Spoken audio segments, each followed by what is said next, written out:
Raylene Brandel is excused. Laura Casey is excused. Dan Dennehy. Mary McCormick. Cindy Perdue-Dolan is excused. Cindy Shaw. Chad Silk. Here. Matt Steppen. And Ben Thielen. Here.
Hi, Mike Flanick from Ramsey, Montana. I just had some general comments to make, and I know you're going to have some public outreach. I've spoken to Cindy Perdue-Dolan a couple times, just in social settings. But anyway, so I appreciate you having those community outreaches. One thing there are a couple things I wanted to point out tonight, or just ask. As many people think that we have this is the city of Butte. It is not, and so I just want to make sure we stay focused that this is a county study commission. A lot of people have said we need a city manager, which that just kind of keeps annoying me because we don't even have a city. It should be a city-county manager or county manager. If we did that, I spoke with Mr. Bannerob in the back a little bit, and they had a lot of good suggestions. I know they presented on reducing commissioners, maybe having paid commissioners. They said we should also look at redistricting commissioners because the population has shifted drastically since '77. And then all of these little suggestions, even the little fire department issue we had recently, they kind of all point to another thing, which is kind of one of my seeds I wanted to plant tonight, was actually studying, separating and divorcing the city county and going back to two different governments. I know there's been others, at least I've heard there have across the country that have done this before. With the consolidated city county, there's really no checks and balances. And all these things that people are asking for kind of point to that. Like if they wanted a city manager, having a separate city would kind of do that. And then a smaller number of commissioners, well, when you look at where they're separate counties, they only have 3 or 5 county commissioners. So all these kind of things are kind of pointing that way anyway, and I think we've kind of missed out because we used to be number 1 in the state economically and population, and now we're like number 8 and really close to being number 9. My belief is because we consolidated. But anyway, those were just some comments I wanted to make, and I also wanted to thank you guys for all your time and appreciate your efforts. I know it's probably a lot of time and hard work. So anyway, thank you. Thank you very much for coming tonight. And Mike, we will have public hearings and a listening session. So please, when those are scheduled, please come and make your opinions known to us and to everyone else in the room. You bet. Mr. Banderob. Edward Banderob, 2601 Grand Avenue. Just one question I'd like to have from the county attorney sometime, an answer. Is it possible for the people to hire a city-county manager under contract? Can he put into the charter specifications that they submit their resume and it be included in the voter information pamphlet and limit the amount of expenditure to only community service by the media when they offer it equally to all candidates. This is something that used to be done in our society way back when. Thank you.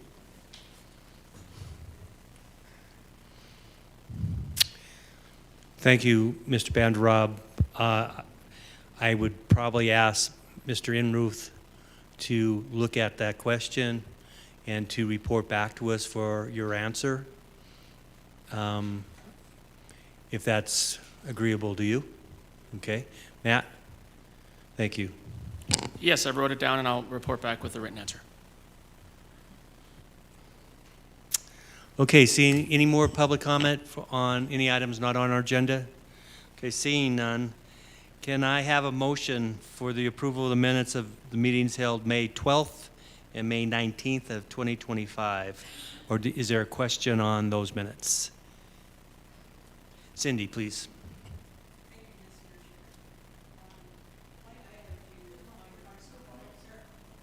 Wrong button. There we go. Thank you, Dan. There are a few minor spelling things, but I wondered if I could just go over them with Kim later on.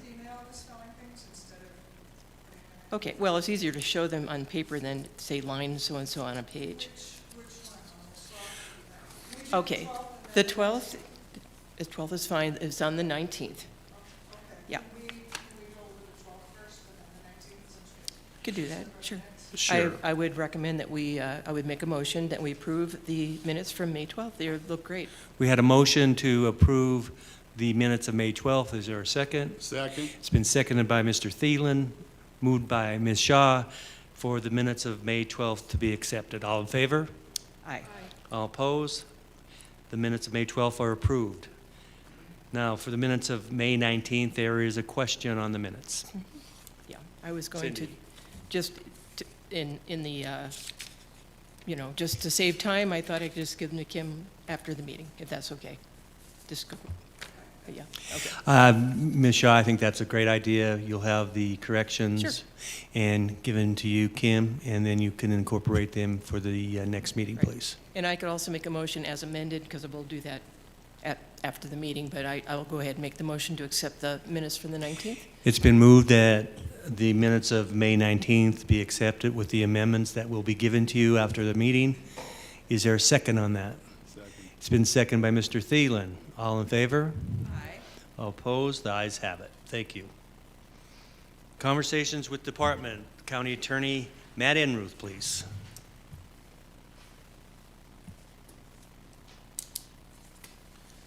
Good evening, everyone.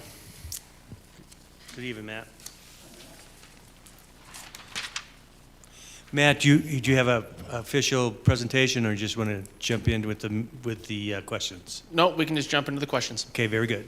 We'll start with Mary and move this way to our left with the questions. Thank you. Thank you, Mr. Chair. Hello, Matt. Our first question is, what are the specific responsibilities and duties of the Butte-Silver County Attorney? Commissioner McCormick, commissioners, the first thing I need to make clear, and I think it's a concept that Mr. Flanick just brought up as well, is that I am the Butte-Silver County Attorney. I have a dual role. I am the City of Butte's attorney and the county attorney. That is a combined role. A lot of other places don't have that. If you go to Bozeman, for instance, they have a city attorney, they have a county attorney. The same with Missoula, they have a city attorney and a county attorney. My specific roles, though, do overlap into all of those areas. So by statute, as the county attorney, I'm required to provide counsel without fee to the Council of Commissioners, Chief Executive Gallagher, the directors within the departments, and anybody else that basically asks and needs help that's a county employee.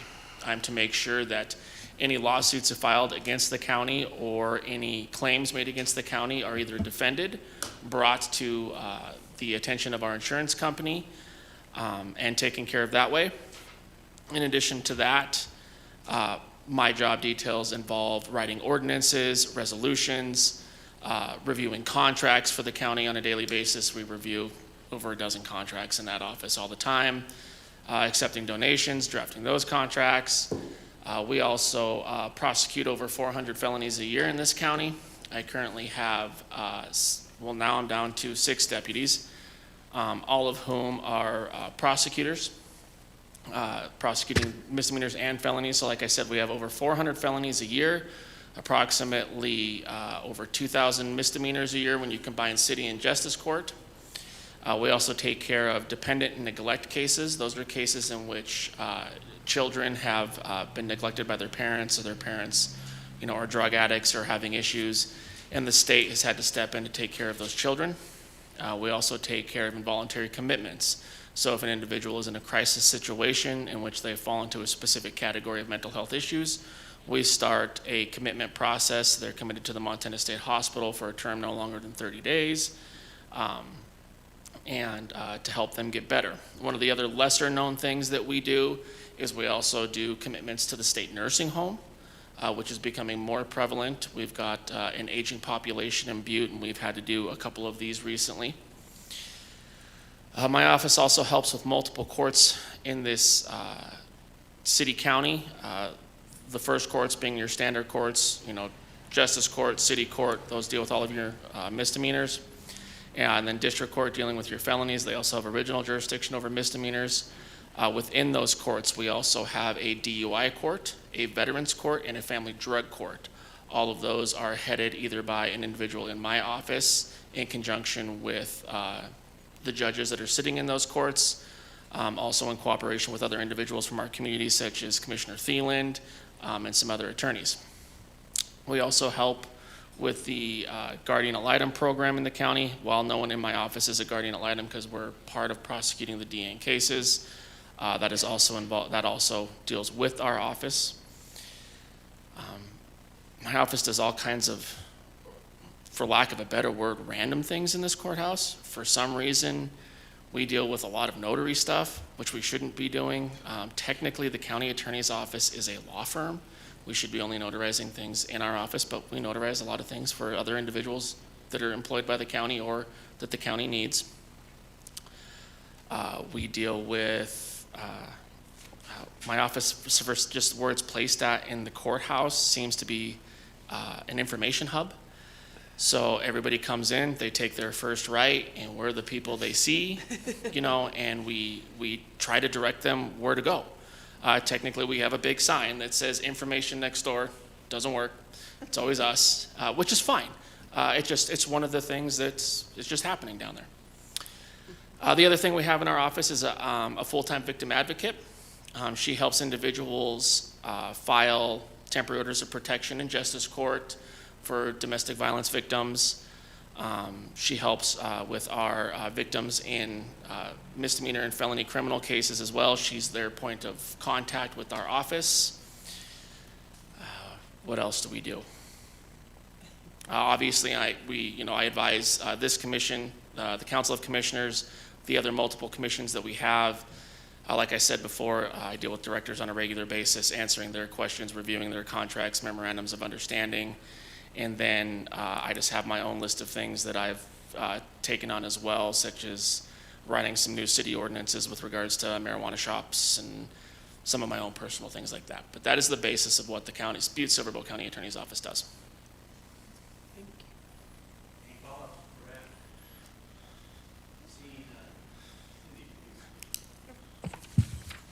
Thank you, Mr. Chair. Nice to see you, Matt. Yep. Question 2, what are the most critical problems presently confronting the office of the county attorney? You may have already touched on some, but we'll make you say it again. So as I previously said, we look at about 400 felonies a year and over 2,000 misdemeanors a year. To put that into comparison, we have a population in this county that hovers around the 30 to 40,000, people mark. If you look at a place like Flathead County, those numbers exceed theirs. We have substantially more crime in our county, and it's for multiple reasons. One of our big reasons is we are a major intersection of I-90 and highway and I-15. We are one of the only places in the country that has two intersecting major highways that transverse the entire country. One goes completely east and west, and the other one goes completely north and south. So to have that type of an intersection there is a major drug, human trafficking type corridor, which is also why we work directly with agencies like Missouri River Drug Task Force, DCI, that's Division of Criminal Investigation with the state, other agencies from other states. Because of that traffic corridor, we have an increased amount of crime. One of the other reasons we have an increased amount of crime is we have our parolees and probationers come here. They come here because of CCCS. We are that halfway point for them being released from prison and being reintroduced into the community, and it's much easier for them to stay here rather than trying to establish in Helena or somewhere else. No, that's nothing, not to say anything bad about CCCS because they do a fantastic job. They're all about rehabilitation. We work closely with them. It's just a nature of, a byproduct of that relationship is we have more of those individuals here. So when everybody asks me, why is our crime rate so high? Why are our drug rates so high? It's a combination of about 3 or 4 different factors. It's where we're located. It's the type of businesses that are here. It's the individuals that it's attracting. I mean, you can look at Deer Lodge. They have a state prison there, but they have relatively zero crime because the state prisoners are not released into Deer Lodge. They're released in the pre-release centers in Butte, Helena, Billings, Great Falls, which is why we, being those other cities, see a higher rate of crime, in my opinion. That's one of our biggest issues right now, which also relates into our second biggest issue, and everybody has this issue. We have a staffing issue. I currently have an open county attorney position in my office that starts at a higher rate than I think any private firm or other government office could start at for someone coming fresh out of law school. It's approximately $93,000 a year. I have had 0 applicants in 3 weeks. We just don't have attorneys. And so it's not necessarily a staffing problem in the sense of I need more positions. I 100% could use 2 more positions. I don't know if I could fill them. So we have that type of a staffing issue, which is simply a shortage of attorneys in the area. Outside of that, I work with a great team of individuals down there. I have 3 paralegals. One just left. She went to work with Judge Whalen. She was fantastic as well, though. We'll get another one in there that will be fantastic as well. Those 4 individuals make that office function. I do believe that they need to be paid more than they're currently being paid, which we'll get into that. But those are the biggest issues currently facing our offices. We have a large amount of criminals, and we have significantly fewer prosecutors to prosecute the cases. Again, comparing it back to Kalispell, they've got 14 people on their roster. We have 7. And that's 14, people prosecuting crimes. That's not their county attorney. That's not their city attorney that deals with separate misdemeanors in the city. That's just the county's office. So, any follow-ups? Yep. Thank you. Number 3, County Attorney, what changes, if any, in governmental structure, organization, or powers would help the office of the City County Attorney's office address its most critical problems? Mr. Flanick brought this up, and so this is why I wanted to discuss this. It's the divorce between the city and the county. It's a hard thing to do, extremely difficult in our county because of our size. But that's just it. I either need more staff or there needs to be a city attorney's office, in my opinion. So when we look at the amount of felonies that my office is prosecuting, particularly the types of felonies, we've had increased fentanyl,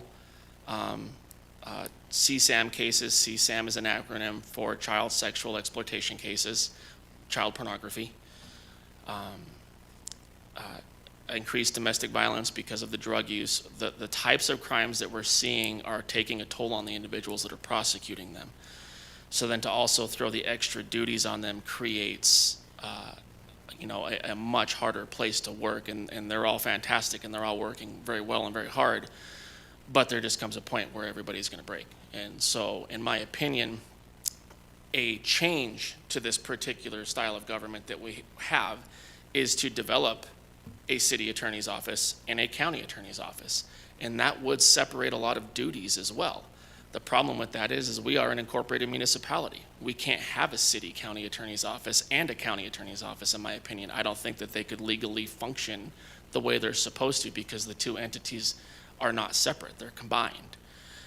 So when we start looking at that and the types of other governments that other cities have, we start looking at, I've been looking at Missoula a lot. Missoula is split. They're a county and a city. They've got 3 county commissioners, but they've got 5 city commissioners. So if we look at it in total, they've got 8 for a big city. If this body was to look at, restructuring this county, I would highly suggest, going to a smaller commission body with full-time commissioners. I think full-time commissioners will provide a much-needed balance to the rest of the work that's being done in the courthouse. It's not that our commissioners currently don't do a fantastic job. They do. They have full-time jobs. And so to look at everything that a city county is dealing with, every Wednesday night on top of their full-time jobs and trying to get it done within a 3 to 4 hour time frame, in my opinion, just simply isn't possible.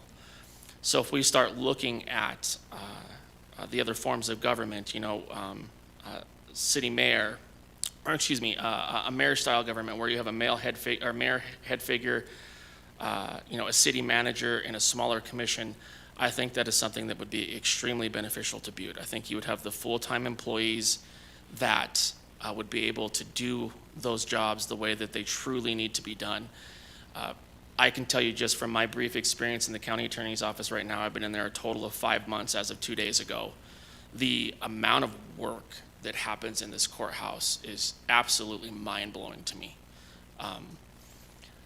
I get 100 emails a day, and that's not a lie. I'm not exaggerating. I mean, today alone after lunch, I counted them. I had 65 emails after lunch alone, and it's dealing with a contract for the elevator just across the street. That's just a simple one. Or I'm getting a request to relook at an MOU from the Department of Public Health and Human Services. That MOU has to now come in front of the commission. They have to look at it. We're talking about a basketball floor that's being donated to the Civic Center. While that's a simple thing to do, you write a resolution, we have the commission vote on it, we get it in. Again, that's just another small thing that's happening. And that's not including everybody's just daily jobs. I mean, where the clerks are just processing everything that they've got going in and out of their office, in conjunction with everything that's going in and out of the chief executive's office. I think if you had a full-time commission, they would really be able to take on that job in a manner that would be extremely beneficial to Butte. Now, granted, it's going to be more expensive. You're going to have people that are qualified for those jobs. If the county's not willing to pay the qualified people, you're not going to get the work out of them.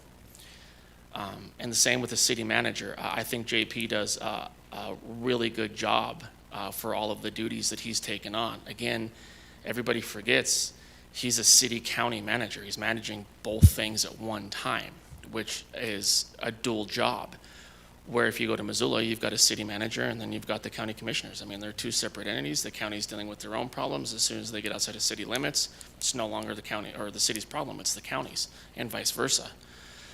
So I think modifying those types of, our government in that type of manner would be extremely beneficial to Butte. I think it would provide some much needed stability. I will make my recommendation of, I think they should be 6-year terms, not 4. And the reason I think they should be 6-year terms and they should be staggered is because then you build in that institutional knowledge. I've been downstairs, I have a whiteboard, I'll show it to y'all one time because you're gonna have to look at it. I don't know how to start that process. I've been trying to figure it out with Sean. How do we take our 12 commissioners, break them down into 6 or 7 or whatever we're statutorily required to have, and then say, okay, you all have to be elected at these points in time, or we're gonna appoint certain ones first and run elections based on the districts. We have a lot of those options up on the board, and we're trying to figure that out legally speaking right now, so we can even, someone can even make that recommendation. But I think if you do 6-year terms instead of 4, you build in institutional knowledge, and Missoula does that. Missoula's county commissioners have 6-year terms, and they're staggered. So that way, you always have some seniority on the council that understands the process and how things work. And I'm here to tell you, I mean, I've gone to commission meetings a lot, and it took me reading those rules a dozen times to simply figure out how to move something from the commission to judiciary, to review it multiple times, and then maybe it gets kicked out of judiciary, and then back somewhere else, and then back to the commission. Having people that know that, right now John Morgan on our commission is that guy. Having that institutional knowledge, in my opinion, is extremely beneficial. So that's where I would make that type of a recommendation. And then honestly, I've been contemplating it as well. I don't know what the financials would look like or how it would look if there was a city-county divorce, essentially. Do we split it up? Are we big enough to split it up? I don't know the answers to those questions, but I definitely think it's something that the commission should probably look at. Thanks, Matt. Some follow-up from Matt's answer to the question. Cindy, and then Thank Dan. you. Thank you, Mr. Chair. Thank you for everything you do, Matt. I mean, I know you were an attorney, you know, in Anaconda, but this is another ballgame, as you can see, I think, pretty much. So I have a question. What do you feel about term limits? I had someone ask me about term limits, like for the chief executive or for council commissioners. Commissioner Shaw, council, it's probably more of a personal question than a legal question. Yeah. I'm a fan of term limits. I think term limits are appropriate. I think that they allow for not necessarily younger generations, but at least some flexibility in you don't have the same commissioners for 25 years. But again, you also have to have people. And as I'm seeing right now, I can't find an attorney at $90-some thousand a year that, as you'll hear in a minute, will go to 111 within a year and a half to apply for a job that's, I mean, it's a lot of work, but it's not extremely difficult. You're not working for a private firm. You don't have mandatory billable hours. And so while I am a fan personally of term limits, with regards to how Butte-Silver Bow has been functioning and what you know, we need in her future, I don't know how beneficial they'd be. But then again, if you also look at 6-year limits, you know, 6-year terms, excuse me, you know, if you set a 2-year or 3-year term limit, I mean, 18 years is a long time. We're talking about an entire generation of children. So if you have longer term limits, or longer terms, excuse me, I do think term limits could probably be beneficial, yes. If you've got the shorter ones, maybe you want to go to a longer term limit to allow people to be in there to do the job as well. No, I'm a fan of term limits. I think, you know, they allow for the voting members of the public to really have their voice heard. You know, how our current Montana state legislature works, where you have someone that's a senator for so many years, and then they jump to a congressman, and then they jump back to being a senator. It doesn't make sense to me. It's just the same people doing the same job, just literally 2 different doors apart, you know? And so I don't think it allows for as much new blood to come in as you would like. But then again, you also have to have people that want to do it. And I'm finding that that's the biggest problem, in my opinion, right now. Follow up, Dan. Sure, follow-up, please. Thank you. Just a comment. You're very reserved about speaking about the time you spend every Wednesday night in a council meeting. You have to look at the agenda in advance. You have to know if there's something that, you know, might require some legal advice. You Yes. have a judiciary standing committee that you need to be at. Yes. And I mean, those things are just on top of running your office and everything else. I always thought the county attorney has quite a bit of on their plate time-wise, and you have a family. I mean, I just thought I'd make a comment that you were modest about not mentioning that part of your job. Well, in a lot of, thank you, Commissioner Shaw. I appreciate it. I was not, in Anaconda as the interim county attorney over there, I went to council meetings. You know, they were there. We had them every Tuesday. They're not as long as ours because obviously Anaconda is smaller. The thing that Butte-Silver Bow has that I think a lot of people really don't realize, and I'm coming to find out, there's a dozen commissions in this county. We have the Fire Commission. We have Department of Public Health and Human Services have a board meeting. We have the Council of Commissioners every Wednesday. We have Judiciary, which I go to. There are several other commission meetings that I do not attend within, you know, the budget and finance and things like that. If they have a question, they'll send it to me. Judiciary is primarily where I'm at. That I've been attending those, and my understanding was is historically that just didn't happen. And so I appreciate that everybody's kind of seeing that, but again, when I came in, I knew that I was going to be in the commission meetings every night. I knew I was going to be in the fire commission meetings. I knew I was going to be helping these other individuals. So yes, on top of, you know, running the office, which I get into, I won't lie, about 8:30, 8:45 every morning because I drop kids off. I rarely take a lunch. Today was, you know, one of the only days where I went to my kids' school. I usually work until about 4. I go home and eat, and I see them, and then I come back for commission meetings. Most of the time, it's 10 to 12-hour days, and that's okay. That's the job. That's what I signed up for, and I knew that. And well, my wife doesn't like it sometimes. I like my job, and I like being able to help. Thank you. Yeah. Ben, you had a question? Yeah, Mr. Chair, thank you. Matt, hi, how are you tonight? Good. Hey, I had a couple questions for you. So, going back to your whiteboard, right? So with that, I guess with, how would you weed out the commissioners if the recommendation came to make it less? Would it be the ones whose terms are expiring the next election and not allow them to run, or how would that work? And then I'll have a follow-up after that. Commissioner Thielen, Council, that's what we're working through right now. I'm not gonna lie, we don't have an answer. Every time I get to a point where I'm like, I think I've got it, and then we go, wait a minute, you know, we're gonna violate someone's constitutional right. You know, they were elected. So how do you come in and say, okay, we have 12 commissioners right now, which, you know, if you look at our charter, you know, a certain amount of are up every other election cycle, so we don't lose all 12 at one time. It appears to us that we have to look at a certain amount of years in order to really institute the lesser number, because especially if the terms are going to be staggered. And we legally can't go in and tell someone that was elected by the people of this county, sorry, you're out because the charter's changing, unless there's something that I haven't found yet. And that's the answer we're looking for. And we're going to go outside of our office to get, you know, some more expertise on this, because we're not the first ones that this has happened to. Someone's done this somewhere. And so we will have an answer. Right now, we just simply don't have one that's definitive. Ben, before you ask your follow-up, my question would be to you, Matt, is once you're elected, you were elected in, say, 2024, your term is 4 years, and there's nothing that this charter, this review process would stop that. You would have to, in my opinion, not your opinion, but my opinion, and I'm not a lawyer, but they have to continue their terms until their term is expired. And then that's when the process starts of every other term, staggered terms, and those questions that you brought up today, whether it's a 6-year term or a 4-year term. I think that's something. Am I correct in saying that, Matt, or am I misinterpreting that section of law?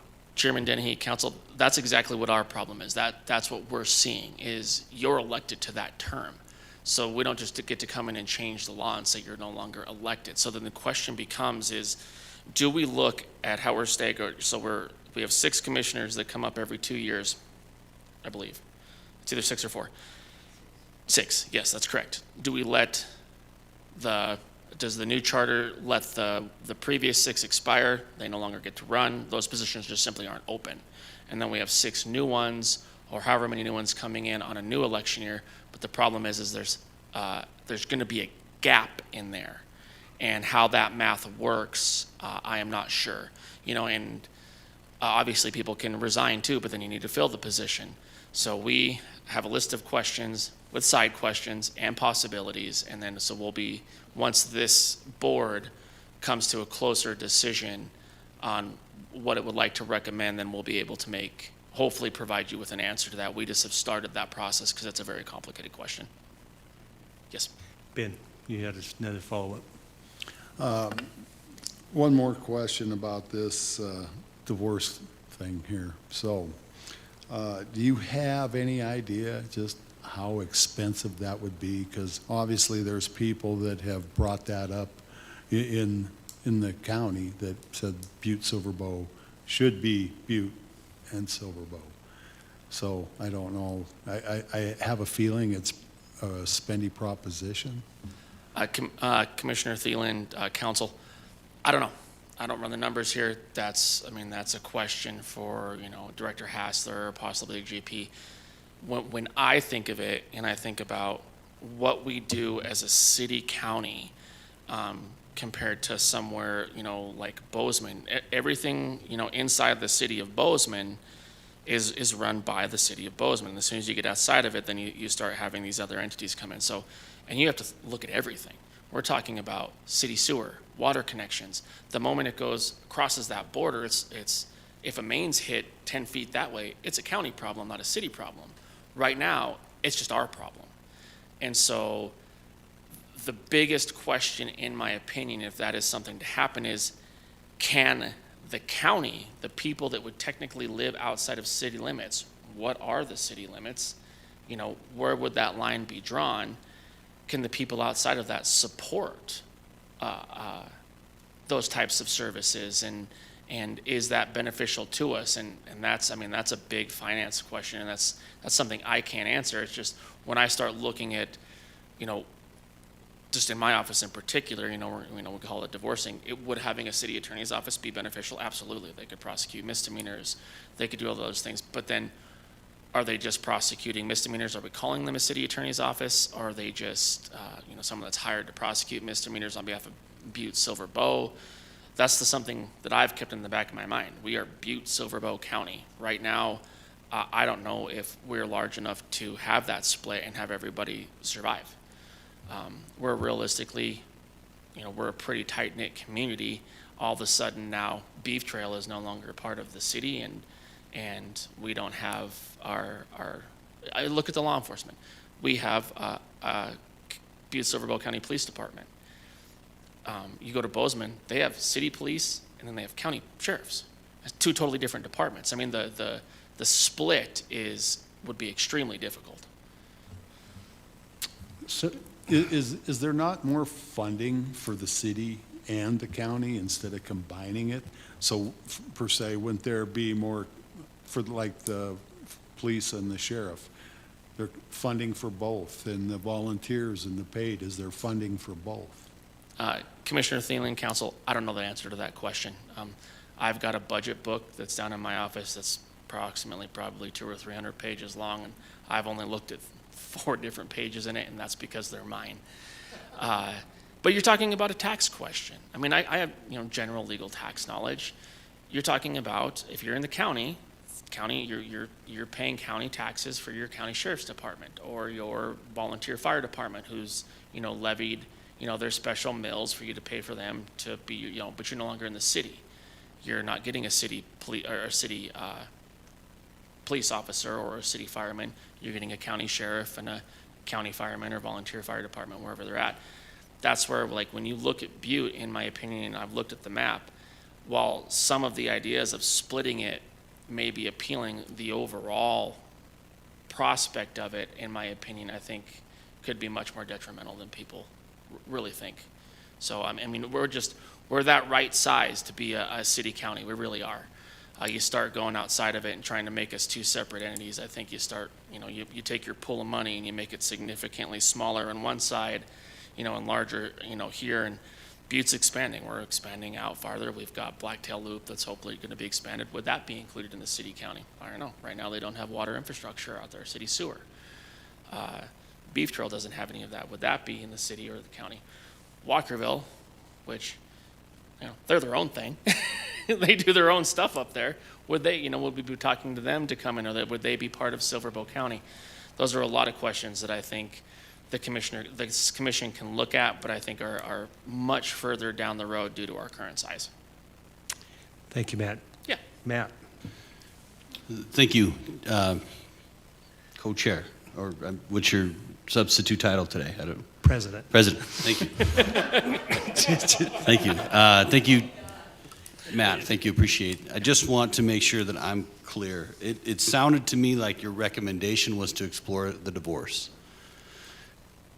And then it sounds like you gave a whole lot of reasons why that wouldn't work for us. So are you recommending, is your issue focused on needing more support within your department with an additional city county attorney, as opposed to the full divorce? Is that? Commissioner Steffen, council, exactly, it was question dependent. When I was asked what would be beneficial to me in my particular office, it's to have a split to where I have there's a city attorney's office in a county. Is that beneficial for the county overall? I don't think so. I think you could definitely add those individuals into the Butte-Silver Bow County Attorney's Office, and we would be able to cover everything. No, it was question dependent. So if you're asking for my opinion when it comes specifically to Butte-Silver Bow County as a whole, I think looking at something like a mayor and a city manager and a full-time commission is going to be the most beneficial to Butte going forward. We're the right size for that, in my opinion. You can get the right qualified people into those jobs. We're talking about people that are, well educated and well versed in, in county city governments and how government functions. But then you still have your elected official that's, an overseeing type individual, because the people of Butte still need to have their voice heard. So that's where I'm saying I would recommend looking at that type of a structure, which is within the statutes. Matt, just another question for you in terms of organizational structure of your office. Since this is a city county of Butte-Silver Bow, and as a elected county attorney that is in charge of your office, could you, by referendum to the council, create a city attorney's office or a city county with limitations or specifics to city functions and misdemeanors? Could you do that under your purview of being elected county attorney, city county attorney, as we've had that problem all through our deliberations? It's city, county, not city of Butte, but city, county of Butte-Silver Bow, as the charter says. Could you do that, in your opinion, to reorganize your department that would have a attorney that would do those things that a city attorney would do? I don't know. I'm just asking you a question, Matt. Chairman Denny, Commission, we already did. So there's no need to split it. There are two attorneys in the office that primarily work nothing but misdemeanors. They work city court and they work justice court. So creating an entire another department would be, essentially, it'd be redundant. You're better off to keep everybody in the same office, in my opinion, the way that we're structured, because then you have more support. So technically you could say, yeah, all right, city court, you're going to have two attorneys. That's all you get. They're going to do all your stuff. But then that still leaves justice court within the jurisdiction of the county, because everything that comes into justice court is either a county issue by a Montana Highway Patrol officer outside of city limits, or it's a felony in which city court doesn't have jurisdiction over. So the way that Butte is currently structured, and it's been working, to create that type of an outside department would simply just be redundant. You're better off to keep them in-house. It's more of a just taking our county attorney's office and being able to get enough attorneys to have, in my opinion, a 10-person full-time attorney staff, which would include individuals prosecuting nothing but misdemeanors, a chief civil deputy, a chief criminal deputy. We have senior attorneys in the office, but everybody kind of backs everybody up right now. I mean, I've been in court multiple days doing, criminal matters, covering for people. Technically, right now, the dependent and neglect cases are going to come back into the office because I don't have an attorney to take the outside contract. And so I'll be covering those, which is something that's not even funded through our office right now. But we're going to do it because technically we're responsible for it. So I think the way we're structured right now is the best thing would be to increase the individuals in the county attorney's office, and just to provide more support. But when you add an attorney, you need to add a paralegal. And it's the way it works. We've got 4 paralegals in there right now going sideways on 7 of us attorneys, and we have to really watch that we don't overload them. Thank you, Matt. Yeah. Ben. Thank you, Mr. Chair. Matt, just one question. So having a hard time filling those positions, and you said they go to like 111 after a year and a half. Would it be beneficial to start them out at a higher rate? Commissioner Thielen, council, we did. historically, Butte-Silver County attorneys have started at approximately $85,000 a year. This job actually opened up above 90 when I read it, when they posted it. So when you look at governmental jobs in Butte, Montana right now with regards to attorneys, you have public defenders, the public defender's office and the county attorney's office. We start higher than the public defender's office, we go higher faster, there's no one. Our neighboring county, Anaconda, Morgan Smith, has a job posting open that pays exceptionally well, works 4 days a week, does half of the work, and she's struggling to get an applicant. It's just the bar in the state of Montana is our major problem right now. We just don't have the attorneys, and a lot of that has to do with, in my opinion, the jobs in and of themselves. They're stressful. They take a lot of time away from family, and a lot of attorneys coming out of college, particularly the past few years, they're COVID attorneys. These kids went to law school online. They've never been in a courtroom in their entire lives. That's starting to go away now, but they don't want to come to an office. They don't want to come work in an office and go to a courtroom and pick a fight with someone like the people that are in my office where, we were taught to do in law school. So they're finding online jobs, and you can go right now and you can get online and find tons of online attorney jobs where you never have to leave your house. You're reviewing contracts, you're giving telelegal advice to some of these, companies. You hardly ever meet someone in person. You just see them online. And so we're competing with that. And being a prosecutor is a lot of it is being in a courtroom. And a lot of people just simply don't want to do that anymore, in my opinion. So it's difficult to find someone to fill that job. They're fantastic jobs. I mean, they really are. They're extremely fulfilling, in my opinion. They pay well.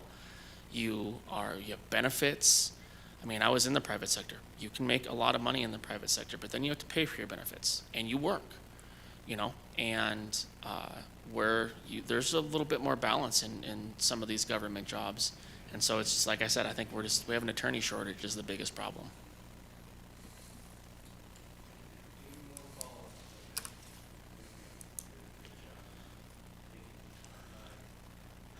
My questions and making them sound well. When I ask them, it doesn't sound that well. But Matt did a great job. So, right. So number 4, Matthew. Thank you. County Attorney Enruth. What advice would you give the study commission in terms of conducting a comprehensive and impactful review of local government? Commissioner Steppen, Council, you guys are doing it. You're talking to all of us. You're going to open up the floor to the community to come in. I think the biggest hurdle you're going to face is participation in and of itself from the community. We have people that want to be a part of this community, that want to come in, that want to participate, but there aren't very many of them. And then what you get is those people that come and they help participate, and then everybody comes to make a decision, and now all of a sudden that's a bad decision because 40% of you that didn't choose to participate in the first place is upset about something that this commission did based on the what it received. So doing party line, fantastic. You're reaching a lot more people that way. But then again, you're also reaching a specific generation of people, the people that participate. I do think cooperating with Lindsay Alt and getting it out there on Facebook and things like that is going to be extremely beneficial. We are starting to see an uptick in younger individuals that are currently in college and things like that starting to participate in their local governments a little bit more. But historically, the people that participate in these types of things are my generation. Commissioner Silk is here, but he's still a baby in my eyes, and up. And so I think the things that you are doing are what you need to do. You need to put it out there as much as you can over and over and over again until this room starts filling up with people about what their local government needs to look like. And that's the party line, that's the advertising, that's Facebook, that's Instagram, that's all of the things that all of these people by people the younger generation see on their phone constantly, and we just got to get it in their algorithms and get them engaged in it. And I think that's the most difficult thing that you guys have to do, to be honest. But I think what you're doing works. It's working anyways. We're getting more and more people. I'm getting questions all the time from people that I never thought would participate. I'm like, come to a meeting. They're open. You would not believe how many people think that this is like a top secret government operation that don't know they can walk in that door or watch it on YouTube right now. They've got no clue that this is completely open to the public. I'm like, you can go in and ask questions. Really? Yes. Literally, there's a section in the front of the agenda where you can ask questions about things on the agenda, or literally any question you want after that. Oh, and it just, they look at me like, we never knew that, you know? And so I think it's getting better, and I think you're doing a great job. Thank you, Matt. Follow up with Matt on that. I think we're going to have a discussion tonight in terms of our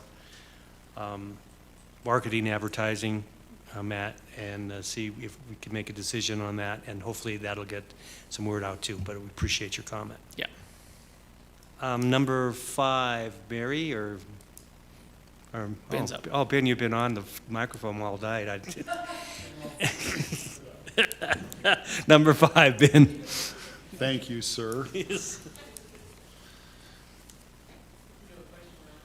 Number 5, Ben. Yeah, I'm there. I was thinking about something to say, and I thought I'd better not. We're recording this. So, Matt, what inefficiencies could be addressed through the changes in the local government structure? Commissioner Thielen, Council, as we've previously been discussing, I think permanent commissioners help address a lot of the inefficiencies that we have. And it's not necessarily that our county has inefficiencies. We have a massive workload with a small amount of people doing it. So it's not necessarily that they're inefficient.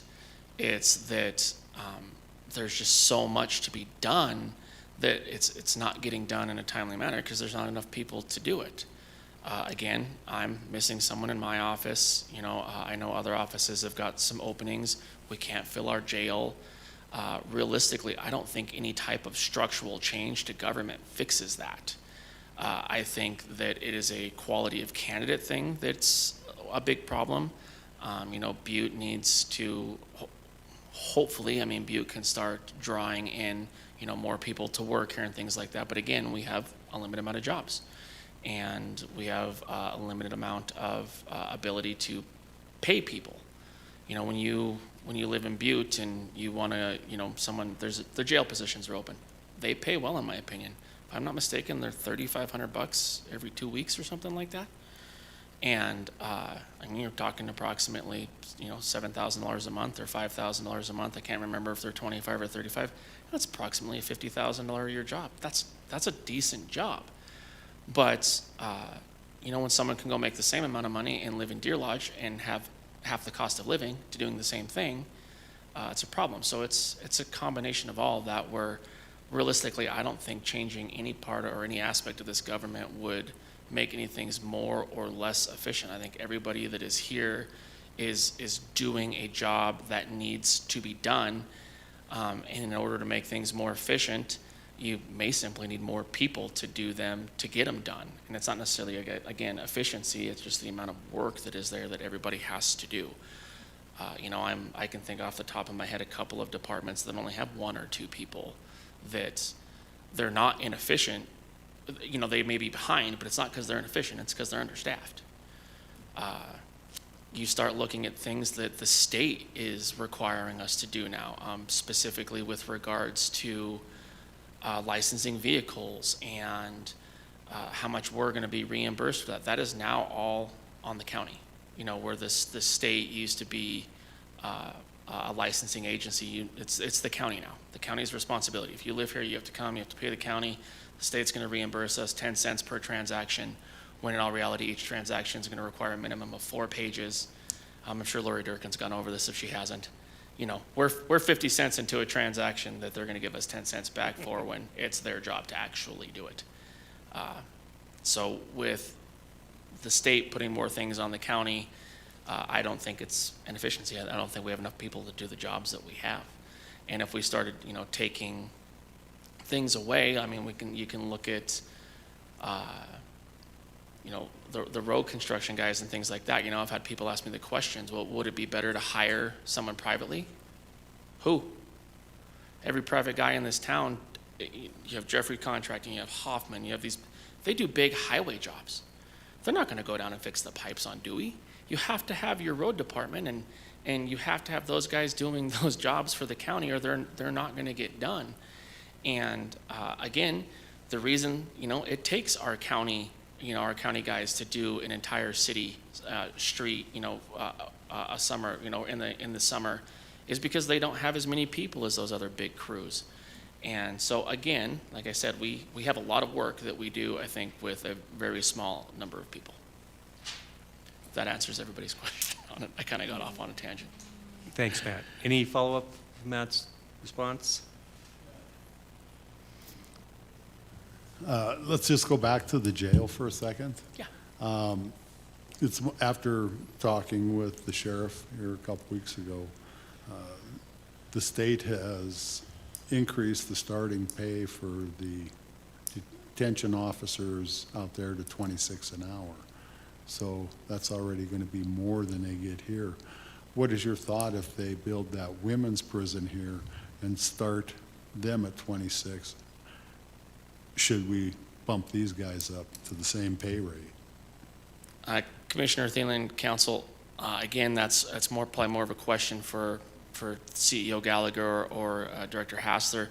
But when you're just talking about employing people, again, that's the problem. Is you have to be able to pay them to work for you. If they can literally go down to the women's prison, which has got state benefits, which are better than county benefits, and they're paying more money, why wouldn't they go take that job? You know, and they're dealing with, and this is no offense to women, a population of inmates that's not as dangerous, even though y'all can be dangerous. You know, you're up here in our jail, and we have some extremely dangerous individuals in this jail, and they're understaffed. You know, why would you want to work there when you can go and make more money if a women's state prison is in town and have better benefits? You know, we have to be competitive. This is, you know, I'm new to the budget process, and that's something I'm learning is I have, you know, we'll get to the salary question, but you have to be competitive. If you're not competitive, you're going to lose your people. It's just the way it is.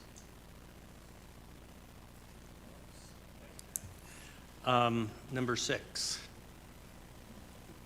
Mary. Yes, thank you, Mr. Chair. Matt, what challenges do you foresee for Butte-Silver Bow in the next 10 to 20 years, and does the current government structure position the city-county to meet those challenges effectively? Commissioner McCormick, Council. Some of the biggest issues, in my opinion, that Butte will be facing in the next 10 to 20 years is infrastructure. We have old infrastructure in a lot of our town that needs to be fixed, and we have places that don't have it. We have a great, you know, area out in the Blacktail Loop area for expansion to, you know, build some more homes and things like that, and they do not have the infrastructure to do it. The water quality out there in the ground is poor. I mean, if you wash your clothes without a water filter, they're going to turn orange. But if you put in new infrastructure out there, you would be able to build, you know, some new subdivisions and things like that. And that's the other thing with Butte is we are in a mountain range. We're not Gallatin Valley. We do not have all this place to expand. We are surrounded by mountains. Our expansion is that way, you know, into Rocker, and where we're expanding into Buxton. But again, you still have to get through little mountains to get there. And so, in my opinion, that's one of the biggest problems that Butte has is we have an aging infrastructure, aging buildings uptown, and we are not able to financially keep up with the rest of the infrastructure in town. And by infrastructure, I'm talking about actual physical infrastructure, roads, you know, water lines, gas lines, sewer lines. Half the, you know, homes in uptown Butte still have lead pipes in them. That type of stuff. I think that's one of the biggest problems that Butte has. Now, when you relate that to the question of just changing the city-county government, fix any of that, yes and no. You know, if the government stayed the same, it's still an issue that's going to be addressed. Your chief executive that's elected would hopefully be addressing that and hiring the right firms and things to bring in and develop engineering plans and, city expansion plans and things like that. But if it was changed and you had a city administrator, someone that has gone to school that understands, how cities, age and what you need to do with them and how that type of stuff works, I think that could be extremely beneficial. But it's also not impossible to not hire. You can hire someone that can do that, if you're the CEO. So does changing the government help it? I think it could, but does leaving it the same cause it, to cause you to not be able to address the problem? No, you can still address it. That's one of our biggest ones. Obviously, we've got crime. We've got things like that. That's never going to go away. We're going to continue to address it the best we can. Butte needs a bigger jail. It's just a simple fact. We'll be looking at addressing that.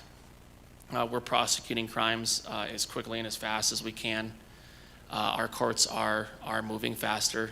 Judge Whalen and Judge Joseph have both said that. The offices, their calendars are shrinking. People are accepting the agreements. They're pleading out sooner. We're getting them off. We're getting them off of our books, which is nice. But then again, it's not slowed down. So even though we're starting to somewhat catch up, it's still there. And I got to say that that's a big part of what my office has been doing is they're getting the work done. They're doing what they need to do, and they're pushing their cases through, and they're putting the really, really bad ones away, and the ones that, I hate to say it, but there are lesser felonies in the world, we're getting them done and we're getting them knocked out. And if you come and see us again, we're not nice. You go to prison on that one. But when we're talking about fentanyl distribution and possession of child pornography, we take a pretty hard line stance down there in the office, and those are very long prison sentences. So those are two of the biggest things I see for Butte. I see our aging population as a problem. Changing your government's not going to change that. How you retain a younger generation in this type of a town, I don't know.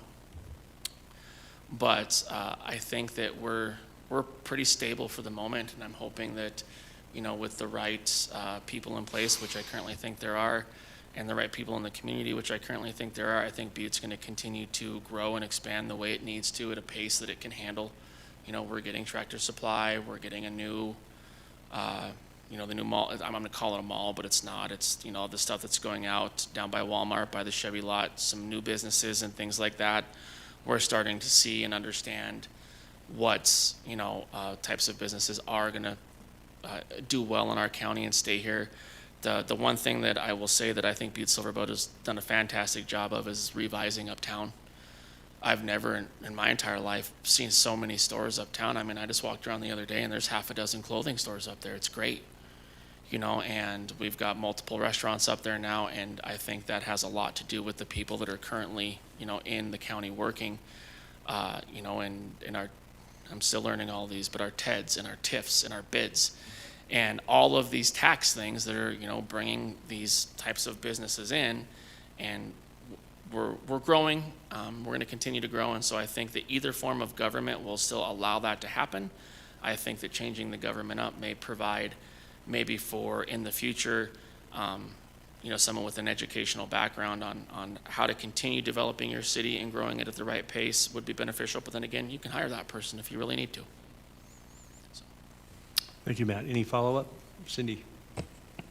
Thank you, Mr. Chair. And Ben, you opened up this dialogue about the women's prison, and I want to stay on point because that's what we try to do in the study commission.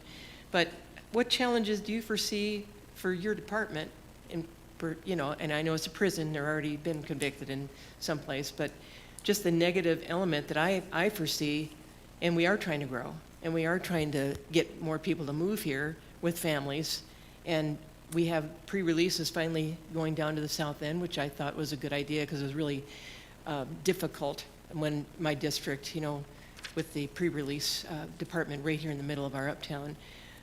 Just if you have any thoughts about that and how that might affect your department. I don't think, if the women's prison, if the state decides to put the women's prison here, which, by the way, is their choice, that's their property, we get to have a little bit of a public opinion on it, but there's some specific statutes that allow them to choose if they want to. I think when the state looks at putting a prison somewhere, they do their due diligence, they do their research, and they determine, whether or not it's going to be appropriate to be there.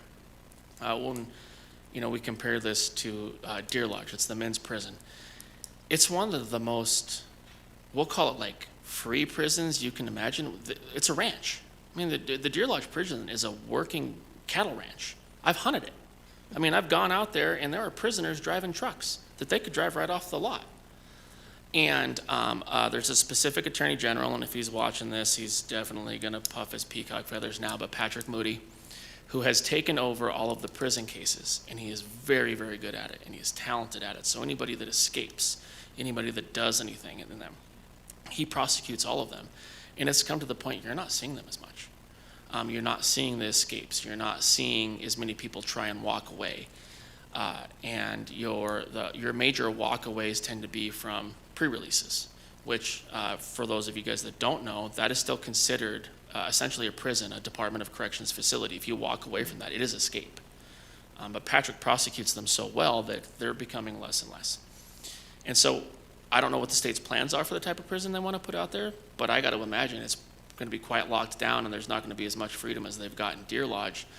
So realistically, unless Mr. Thatcher and the pre-release were willing to expand their operations to allow more people here, I don't think you would see it have as much of a negative impact as we all feel it will. And I know there's probably a lot of people out there that are right now like, absolutely not, it's going to have a huge negative impact.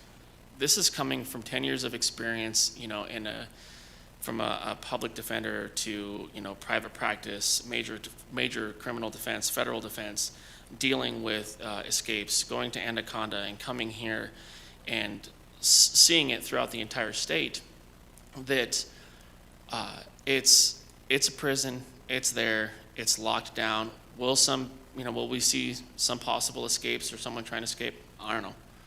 It is possible, but this thought that there's going to be a floodgate of people, pouring out of the prison and staying here in Butte, I don't know. I don't see that happening, especially if you look at Deer Lodge. It doesn't happen there.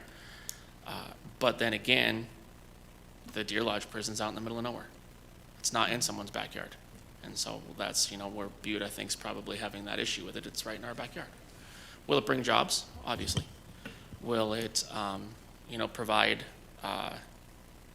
some more things like that? I would say yes, but overall, I don't see it affecting my office to the point that it's going to be extremely detrimental. We will have to deal with it. We will adjust to it, and if it comes, and prosecute anybody that tries to escape. And again, crimes that are committed within the prison, those also fall within the jurisdiction of the Attorney General's office and Patrick Moody's office. They take care of all of that. On occasion, the local counties do, but most of it's the AGs are doing. Follow up, Dan? Thank you for that candid response.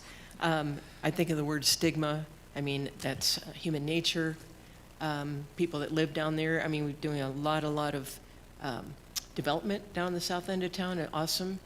I know the whole NIMBY thing is not always so acceptable, but we are trying to make our town better. Yes. And I do think my uptown area, when I was commissioner for all those years, became the social services mecca in uptown for a while, and it was terrible. And to be honest, it kept people from coming to uptown. That some of that has gone away. And then of course pre-release was like, finally, I was thinking that way, and I just needed to express my opinion about that. But the social services, I do think that tags along with a women's prison. Children, I mean, sometimes the children follow along. So we're live streaming this. I just like the idea that you're talking about it, and I know that it's sort of an elephant in the room right now. It's not in the paper anymore. I've heard that it's their property, the state's property, but I don't know how the state can tell us what to do in our town, honestly. I find that difficult to swallow. But anyway, but you don't think it'll affect your department to much of a degree? Commissioner Shaw, Council, not in the manner that it would require us to hire a full another attorney or something like that. There will be issues with it. There are issues with every prison. There's fights, there's all kinds of stuff like that. But in the sense of, will we need to open a whole new department or something like that? No, I don't see that. Okay, well, thanks. I appreciate that. Excuse me. Any other follow-up for Matt? Okay, the last question. Wow, I get the fun one. I think you've already touched on employment and salaries. What is the current rate of annual compensation for the BSB city county attorney and members of the city county attorney's professional staff? And are these rates of compensation fair in your opinion? I'll start with mine. My salary is $138,000 a year, plus benefits. The chief deputy county attorney makes approximately $120-some thousand a year plus longevity. All of my deputies are currently at $111,000 a year and some change, plus a couple of them have longevity. I call them paralegals. Technically, they're labeled as legal staff. They're not legal staff, they're paralegals. If anybody tries to tell me otherwise, I'm going to tell them no. They're all approximately $50,000 a year. I have a victim witness advocate that is funded partially by the county and partially by a grant fund, and she is roughly $60-some thousand a year. And for the attorneys, and what we're doing now, I think they're well paid. Do I think that they could be paid more for the workload that they have? Yes. And so I have a unique perspective on this because I worked in private practice and, now I've worked in the government, and I've been through a couple of government jobs and major private practices. Everybody looks at a governmental job that, oh, you're $111,000 a year, plus you have benefits. Okay, well, I can tell you that the average caseload that one of my deputies has is 100+ cases. That's, major felonies.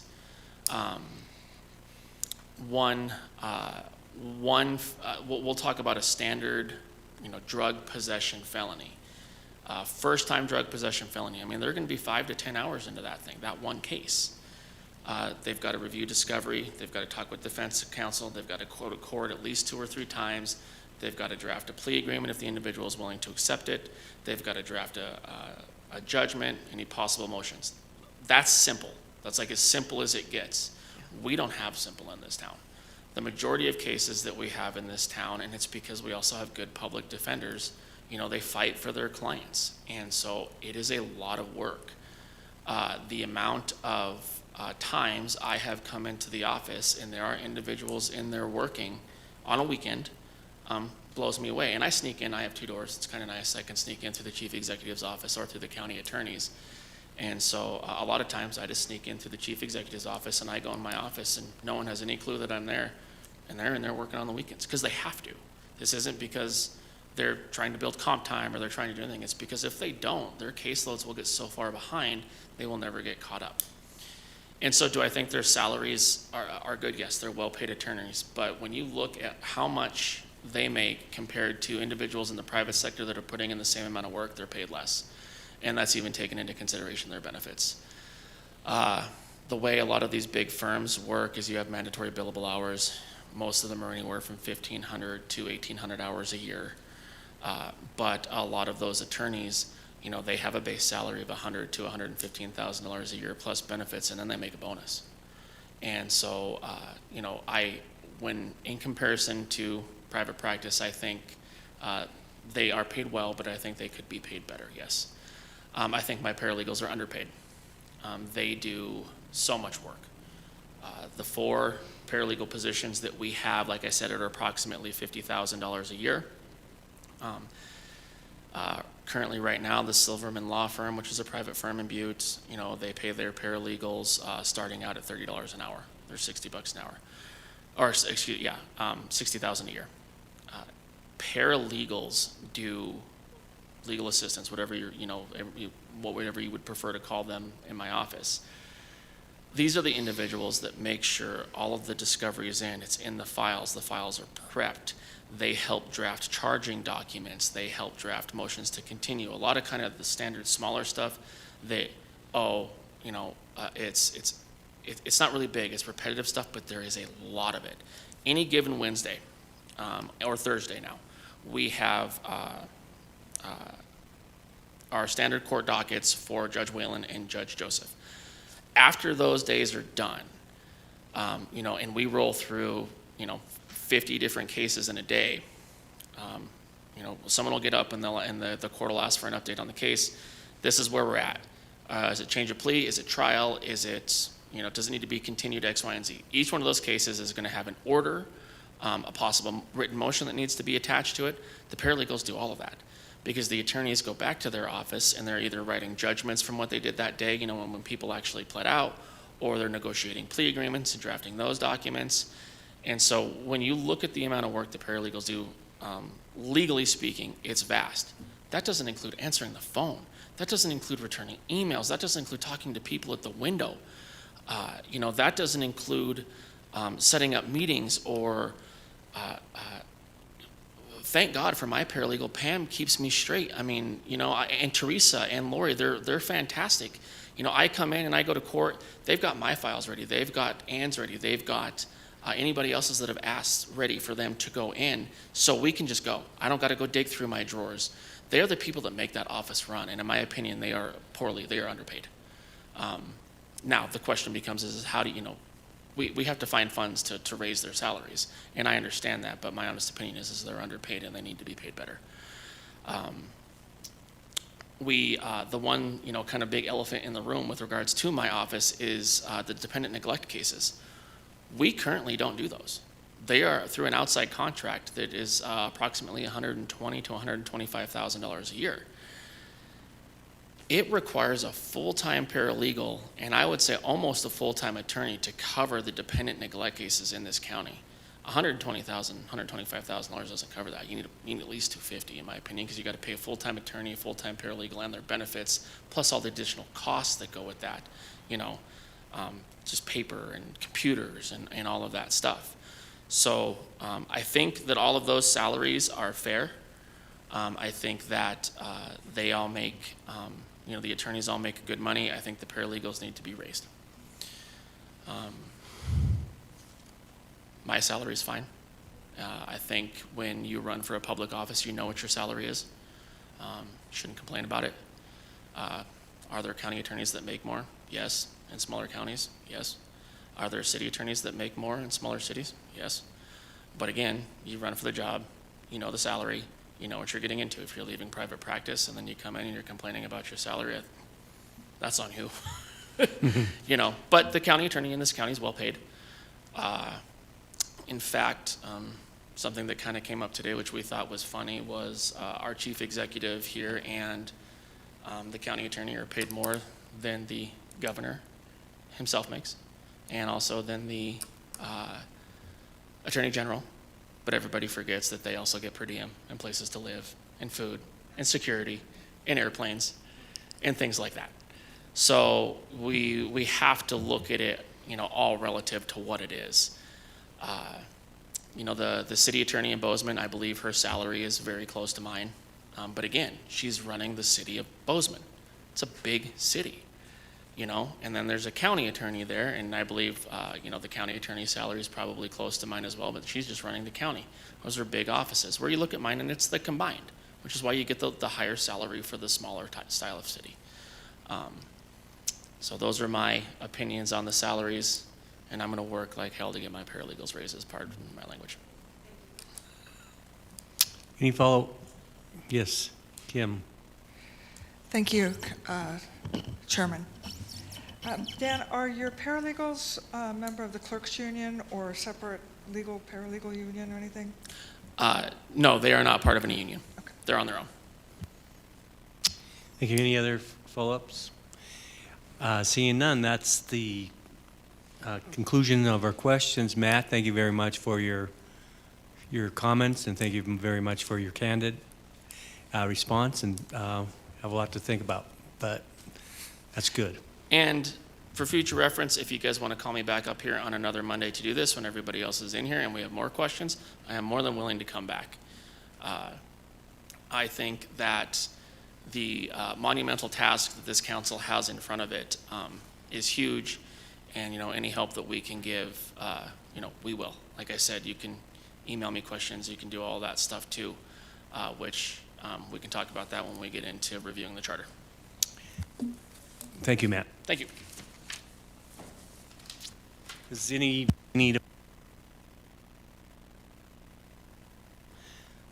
Okay, response, study commission update, response of the ex officio member and the laptop that we discussed 2 weeks ago. Kim?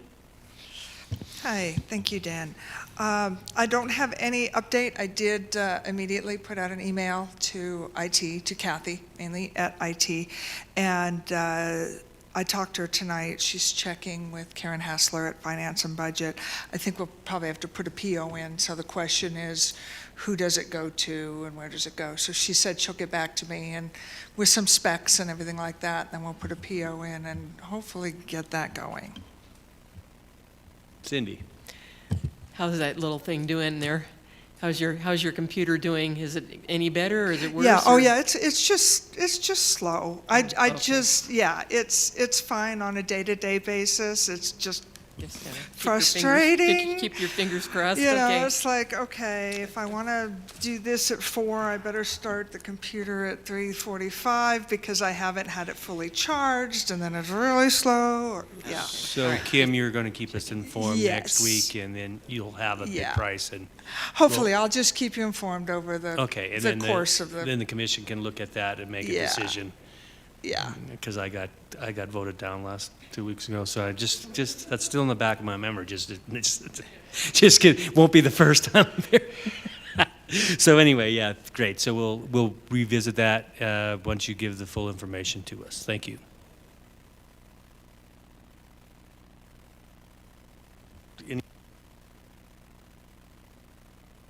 Okay, moving on. Unfinished business, public outreach discussion, the op-ed pieces. Matt or anyone has a question on that? Matthew. Thank you, Dan. I'll just say both of the first 2 op-eds ran concurrently last week. And so just kind of spinning on some ideas on what the next op-ed, whether it's giving information about upcoming, taking this to the public portion, I think would be an important next step, along with maybe the themes that we're hearing from our interviews that seem to be common themes in our discussions. And so how we prioritize those things in the next couple, I think would be good conversation for the group. And I'll put together some ideas and share with everyone, and we can decide which direction to go. Thank you, Matt. Any questions for Matt? Cindy. Kudos to your committee. It looked awesome in the paper, I thought. And they were, right, facing each other, and yeah, it was well done. Thank you. Marketing, advertising. Dan? I'm sorry. I have a question. Go ahead.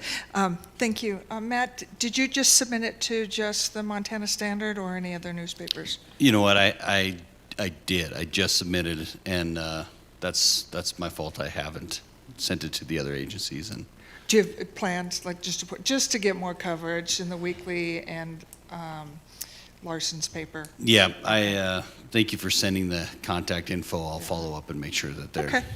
that That previous way- and future are Yeah. out there as well. Yeah. thank Well, you for and it that. also, I think, spreads it out time-wise as well. You bet. So if you missed it, most likely in the Standard, maybe you'll catch it in the weekly, or maybe, when you're at the Hanging Five and you're picking up your newspapers there, so. Thank you, Matt. Appreciate it. Thank you, Kim, for that comment. Marketing, advertising. So we did receive the proposal. So do we have any questions regarding the advertisement? And I think, Mary, you were going to look at some other things. So could you update us on what your thoughts are?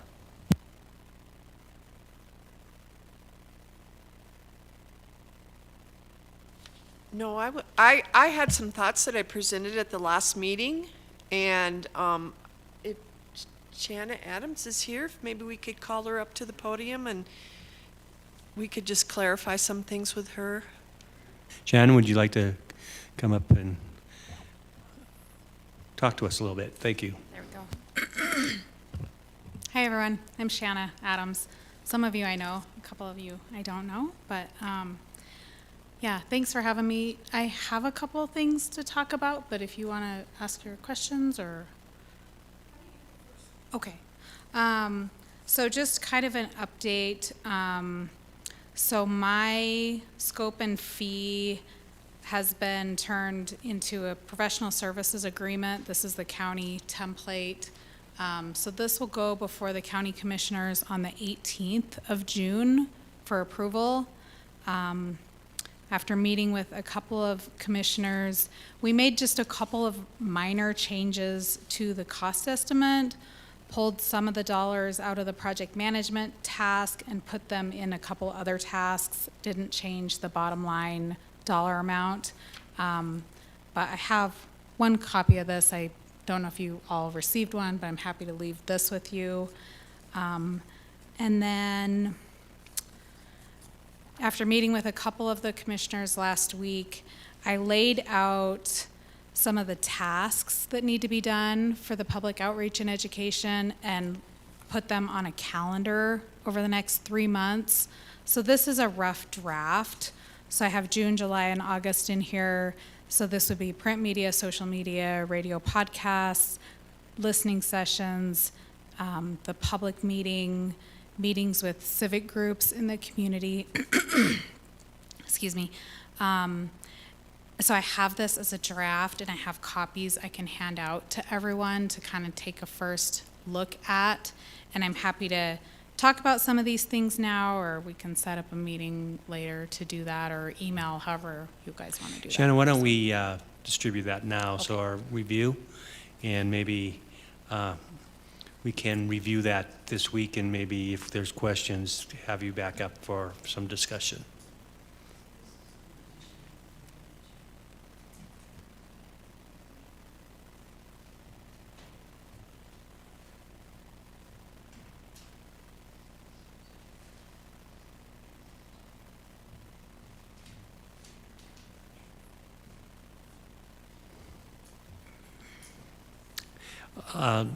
Before we go on, does the commission have any particular way to want to go? Do you want to have Shanna review the calendar, or do you want to wait till we have a chance to do that? Either way is fine with me.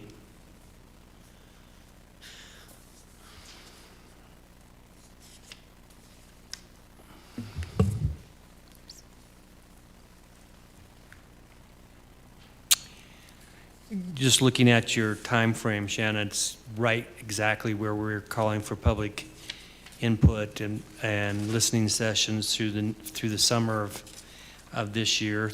I guess summer now, June, July, and August. So that's great. So shall we wait a week, or?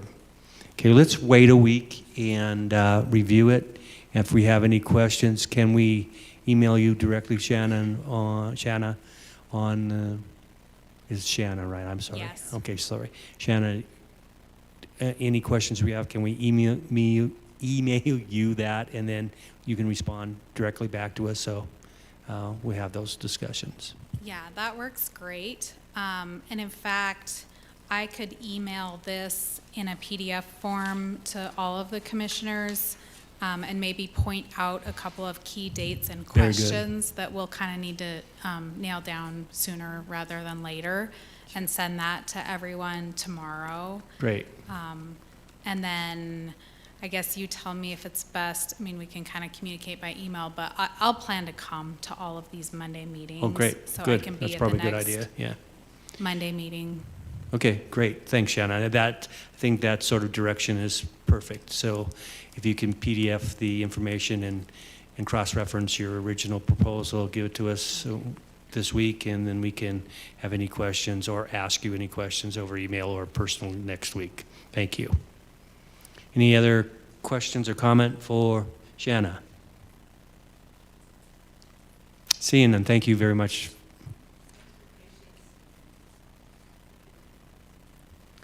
Party line update. Who was the last party liners? Great. How did it go? You didn't listen? No, I was washing my socks during that party time, so yeah, no, I'm sorry I didn't. I heard Ben got a couple of proposals after that. Oh my God. Yeah, he has a face for radio, so yeah, it's good.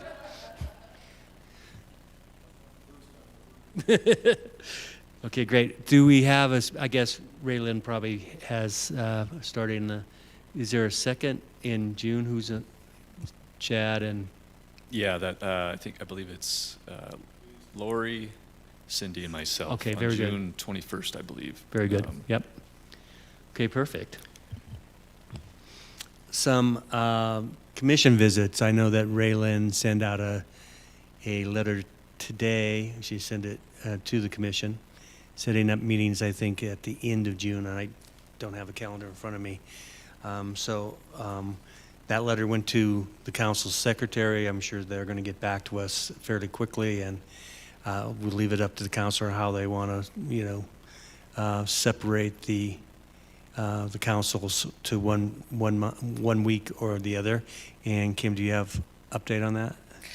Yeah, the commissioners will be here on the 23rd and the 30th, or they've Okay. been invited to attend, Okay. or they will be invited to attend. I Okay, should say. so the 23rd and the 30th of June will be the Council of Commissioners' a chance to talk about some of the things that we have been talking about for the last couple months. So any comments on those?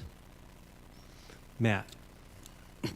My only addition to that is I know there was conversation when Raylene and I met with Shanna to discuss the proposal of either someone from the commission or Shanna herself, if her contract is approved by the commissioners, attending a commissioners meeting and making sure that that invitation is publicly provided in the case that we're not hearing back from many of them. Thanks, Matt. Yeah, I think that's probably a good idea to be there. So Raylene, since she's not here, she'll probably go up to that. Let's go. I'm sorry, Mary.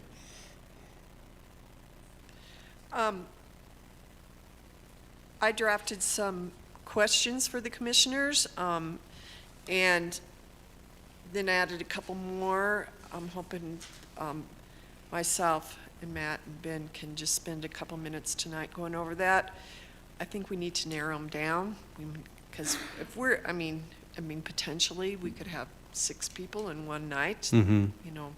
So anyway, we'll do that, and then I will forward them to you, the final to you and Ray Lynn for distribution. when they're- Very good. Thanks. Any other comments on that discussion tonight with you three and move forward? I think that's a great idea to pare them down and get to the points. Yeah, thank you. Any other question on the commissioners' visits? Any question on the fire department visit? Do we know that, Raylan, or I'm sorry, Kim, I'm sorry. We do, hold on. I don't want to log into my computer, so I'm doing this from memory. I think the volunteer fire departments, I think will be here on this, will be invited to be here on the 16th. And the Director of Fire Services is next week. Is next week, is the 9th, yes, yes. So I will get a list of who I need to contact for the volunteer fire departments and issue them an invitation. I'll coordinate with Raylene on that. Very good. I think the Chief Executive Administrative Assistant has those names. Okay. Yeah.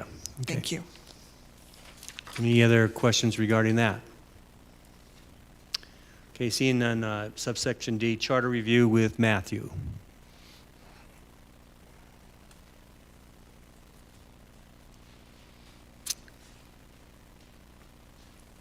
I have a brief update for you, Commissioner Dennehy. So you sent me an email with the question with regards to how many questions this council can actually put on the ballot. So when reading, and I've got 3 people, and we're all looking at this, and we're all getting very close to the same conclusion. When you read section, I believe it's in Title 7, 7-1, and I can't remember what the last subsection is. It specifically states that you cannot put more than 3 subcategories on the ballot. And then it tells you where those subcategories are. That is 1 through 6 with regards to the types of government that are allowed in the state of Montana. So myself and Sean Peterson, and I've got an email out to Ms. Walker, believe that this county may have the authority to ask or to recommend as many changes to the charter as they want, but when it comes to the specific type of government, you're limited to the 3 subcategories. Does that make sense to everybody? So for instance, this commission has talked about the auditor, the assessor, things to do with the fire departments. I do not believe that those types of requests that can, or sections that can go on the ballot are limited. I think it's the type of government that you can present to the citizens of Butte-Silver County on what they can vote for is limited to 3 different types. We are going to actually draft a memo for everyone and try and break down the language in that statute that is one of the most poorly written things any of us has ever read and tried to understand for weeks now. So that everybody is on the right page. We're going to get multiple opinions on it so that when it comes down to the end, you guys have the right answer on that, and then you can make what we believe is the remainder of your suggestions. Thank you, Matt. Yep. And the question on supplemental questions, that can be supplemental reports, I'm sorry. Supplemental reports doesn't have a limit, and you have to do it within a year. Okay, very good, thank you. Mr. Chair? Thank you, County Attorney Enruth, for that information. I just, 20 years ago, we did have 5 amendments that we were able to put on the ballot, so I got the feeling, I don't remember being told that we had a limit to how many, so that would be what you're confirming, correct? Okay, thank you very much. That is correct, Commissioner Shaw. It's the thing that is limited is the amount of styles of government you can put on the ballot. You can't say you can. There aren't more than 6. But you're limited to 3, which I believe that this council will probably break it down to keep it the same or change it to 1 would be my suggestion. I don't know if you wish to put forth more than 1, but that is, I believe, what the statute is limiting is those subcategories of government in sections 1 through 6 in Title VII. Thank you very much. Okay, we have charter review. Thank you very much, Matt, for answering my question. It was a little, I was getting confused on, you only get 3 and, so I was like, oh, geez. Okay, any starting point for Matt or questions on the charter specifically that you would like Matt to answer? Ben. Thank you, Chairman. Matt, so I have a question. At some point, it came about, and Section 7F, where it has the fire chief shall be the director of fire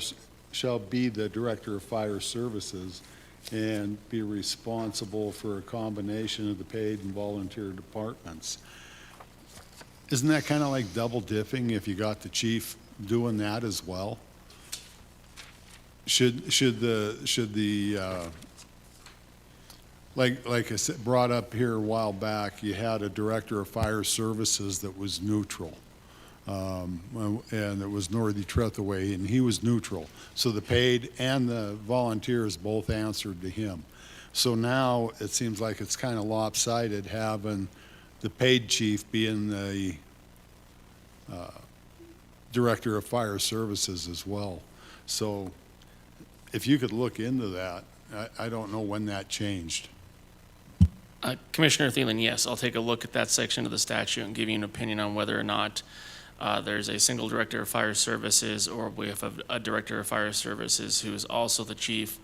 And then also that third question that you had is does the council have the authority to modify the charter to have a director of fire services, and then underneath the director there are 2 chiefs. There's the chief of the paid department and the chief of the volunteers. Yes, sir. Thank you, Dan. In 1996, it states in our ordinances that the fire chief would switch its title to the director of fire services. So I don't know if that's why it mentions it in the charter. The ordinances, I believe, are in section 2. So I don't have them with me, but I do know that that is when the title changed. And then there was also, we need to revisit Ben's question with someone who truly remembers actually how it worked, either pre-consolidation or post-consolidation. And one of the best people to talk to would be former Director of Fire Services, Jeff Miller. He's very knowledgeable in this. He was in local government prior to working at the fire department. He was a police officer. And he would be able to run us through the history of the fire department. It's obviously a big topic within the community, and it needs to be right now. And it might be worth reaching out to him with some questions, and maybe not even coming up here and presenting. I don't want to put him on the spot. But he is one of the most knowledgeable people in the fire service in Butte-Silver Bow. So I would just ask fellow commissioners if you have questions, to maybe have give them to Dan, so they go through one person and not through me because I work for the fire department, but someone outside of the fire department. And if we need to find those historical facts about how the fire service was run, he's probably the person to ask. So just my thoughts on the 1996 ordinance change that changes the title, and as well as the history of the fire department. Jeff Miller is our person within our community, one of the people within our community. Thank you. That's a great idea. And, I've talked to Jeff a little bit about this, and I think reaching out to him further would probably clarify a lot for everybody. Thank you. Commission, I will talk to Jeff. I've worked with Jeff for several years in my old position as the emergency manager, and Jeff was the director of fire services. So he is abundant knowledge of history per se, but abundant knowledge of history of the fire department. I think that would go a long way to maybe clarify some of your questions and some of the questions that some of the folks have. So that's a great suggestion, and I'll make sure I get a hold of him, Chad. Dan, excuse me. Mr. Chair, and I would definitely like to have, and I don't think he would mind, he actually ran for study commission, but I would ask that he come before us so that we all hear what he has to say together rather than maybe shooting questions to him, but that might be having a dialogue. Yeah, and Cindy, I agree. I don't think he would have a problem coming up here and answer any questions, and he has abundant knowledge. So again, I will get that. I'll talk to him and get it scheduled with you, Kim. Probably not next week or the week after, but pretty quick. Yeah, so that would be on our minds because Director of Fire Services will be here next week, and then the Volunteer Fire Chief with an S will be here the following week, so we can continue that discussion for the next couple weeks. At the same time, work with Shanna to get our public outreach going, because that starts right now. So if no one objects to that, we'll move forward. Just one question for the county attorney regarding this issue is that I know that the governor vetoed the bill that was passed through both houses of the legislature regarding specific language, most certainly specifically dealing with Butte-Silver Bow's language, whether it's the charter or ordinance. Do you know what that does? It just goes back to the drawing board or go back to original language of the charter, Matt, or do we have any other issues that we need to talk about? Council, since the bill was vetoed, we have to fall back on the Attorney General's opinion that specifically states that volunteer fire departments have retained their jurisdiction over their own budgetary authority, which then rolls back into the statutes. So essentially, the statutes take precedence over the ordinance, where right now the ordinance states that the Director of Fire Services is to provide a budget to the volunteers and to the city department as well. Then you look at the AG's opinion, which has got contradictory language in it, where the volunteers have retained their budgetary authority. So the question becomes is what is that authority and where has it gone? Because Butte-Silver Bow has been providing the volunteers with budgets for quite some time now. So there's this weird gray area in there that everybody needs to work through right now, and that's one of our primary goals. Thank you, Matt. Cindy, sorry.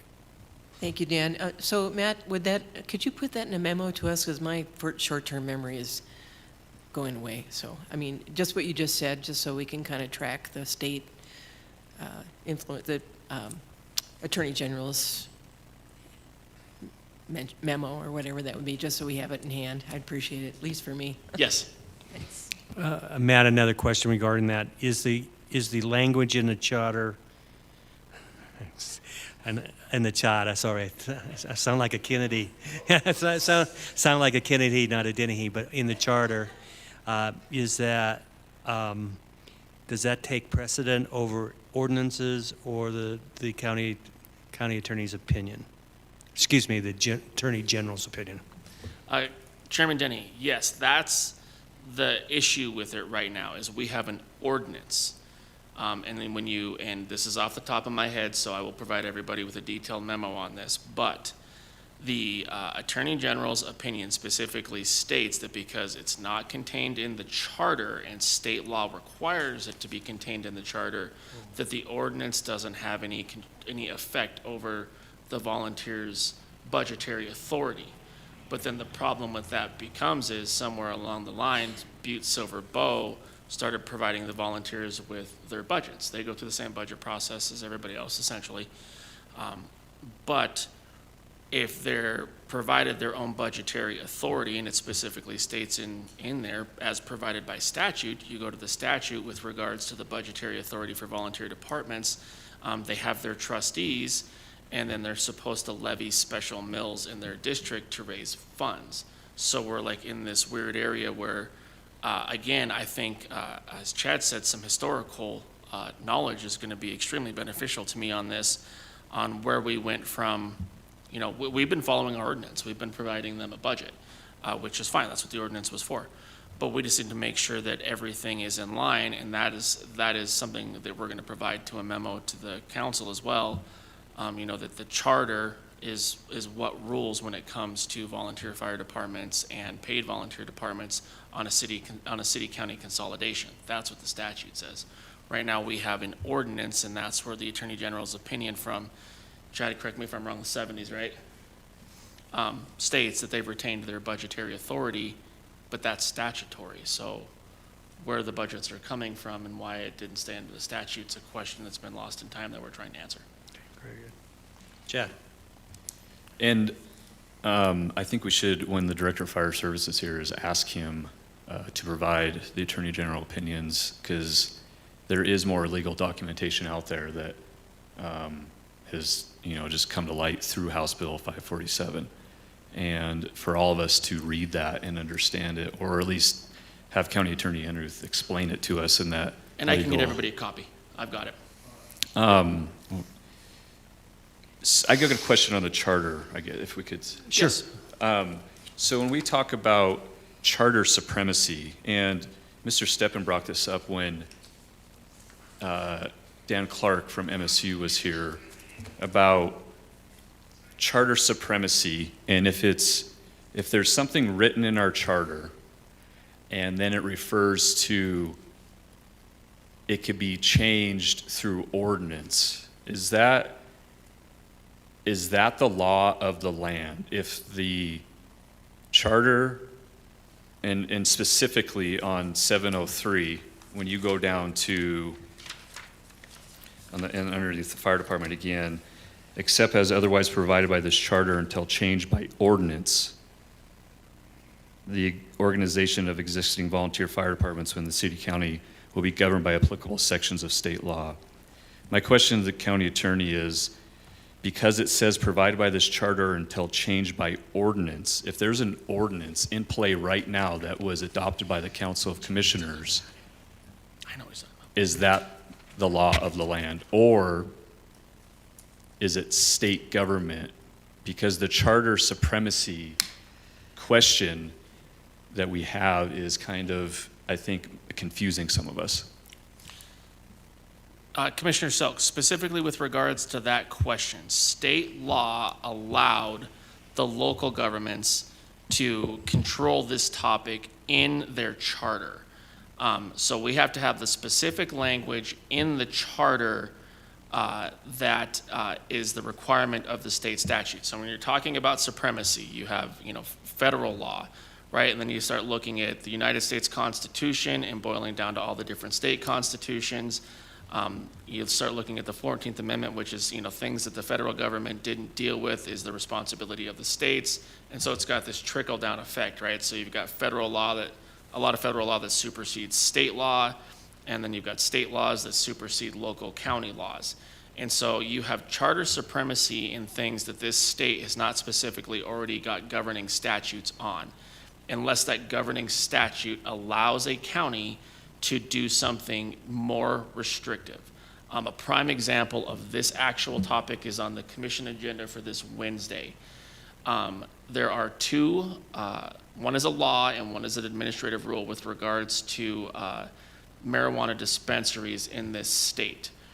The administrative rule corresponds with the county rule, but the state law states that a county may enact a more restrictive law if they choose to do so. So that's what we have to look at is, in that particular situation, what did the state law specifically say with regards to counties being consolidated and local volunteer fire departments and their ability to regulate those departments on a city-county level. And when you read the Attorney General's opinion, it states in there, which is in conjunction with the state law said you had to put it in your charter specifically. And so that's where, my opinion is the charter language needs to be cleaned up to the point that then you can deal with the ordinances underneath it. So it has supremacy in that matter. You have the ability in your charter to govern your local fire departments. What we did is, in my opinion, and what the Attorney General has said in his previous opinion back in the 70s, is that we kind of skipped that middle step. We governed it by an ordinance without fully giving us the authority to do so in the charter. Does that make sense? So the self-governing power provision starting in the charter, does that also supersedes the state law? Or, because we're not, I guess in my opinion, I'm sorry, I'm not a lawyer. Matt, please forgive me, but I think self-governing powers does give local governments the ability to govern as they see fit if you're given that authority through the Constitution, the state Constitution, which they did. So is that a question that we have to look at, or is self-governing powers just, not brought up in this question at all? Chairman Dennehy, Council, so we as a county have the self-governing powers that have been provided to us through the Constitution and then through statute, depending on what sections you're reading. So counties can self-govern, but here are all of your rules that you have to follow that are provided for in statute. So we don't have the overall authority in Butte-Silver to govern any way we see fit. There are thousands of examples on this. You can a big one in Butte, we could look at mining and pollution. We could say, no, in our county, we don't have any laws with regards to effluent discharges in our creeks and our streams. The mines can do whatever they want, where obviously federal law and state law already have all of those in place. What happens with supremacy is you can put, a lot of times you are allowed to put more restrictive laws in place, not less restrictive. So, or whatever it's specifically called for within the statute. So we just have to make sure we're following all of those rules with regards to the different sections in our charter.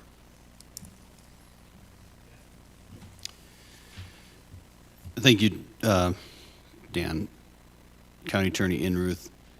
Just so I'm clear, it seems to me that the work ahead of the county right now is to clean up the understanding of what's in the charter.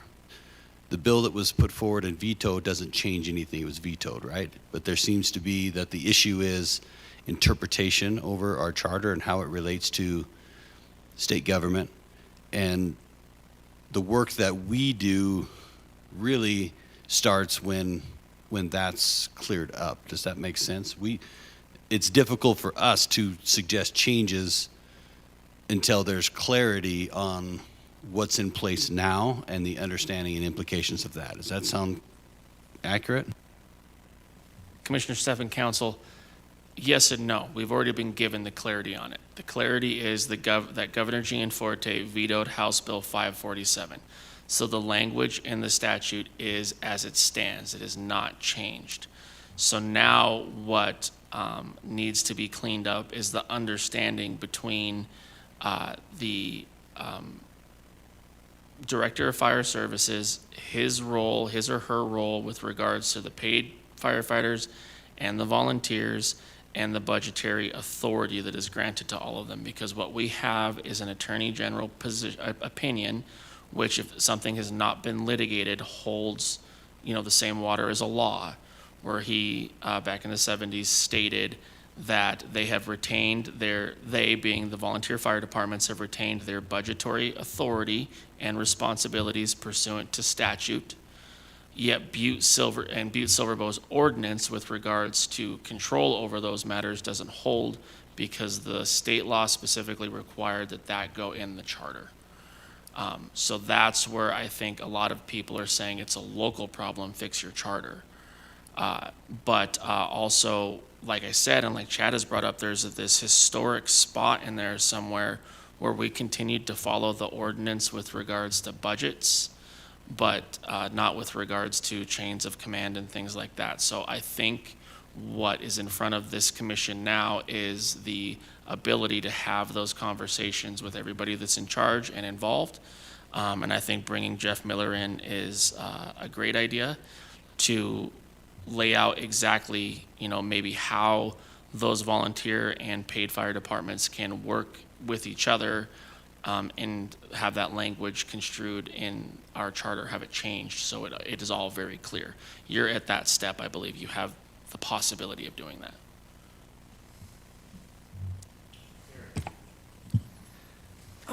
So I would like to know, so there was one ordinance that has been passed in 1996 that made more restrictive conditions? Is that true? Or are there more ordinances, and however many ordinances there are that have been passed to deal with the fire department and that affects our charter, can we get a copy of those? Commissioner, Council, yes, I believe that's what this commission is supposed to be doing, is reviewing all of the ordinances and the charter in conjunction with each other. A copy of them is available online, very easily accessible.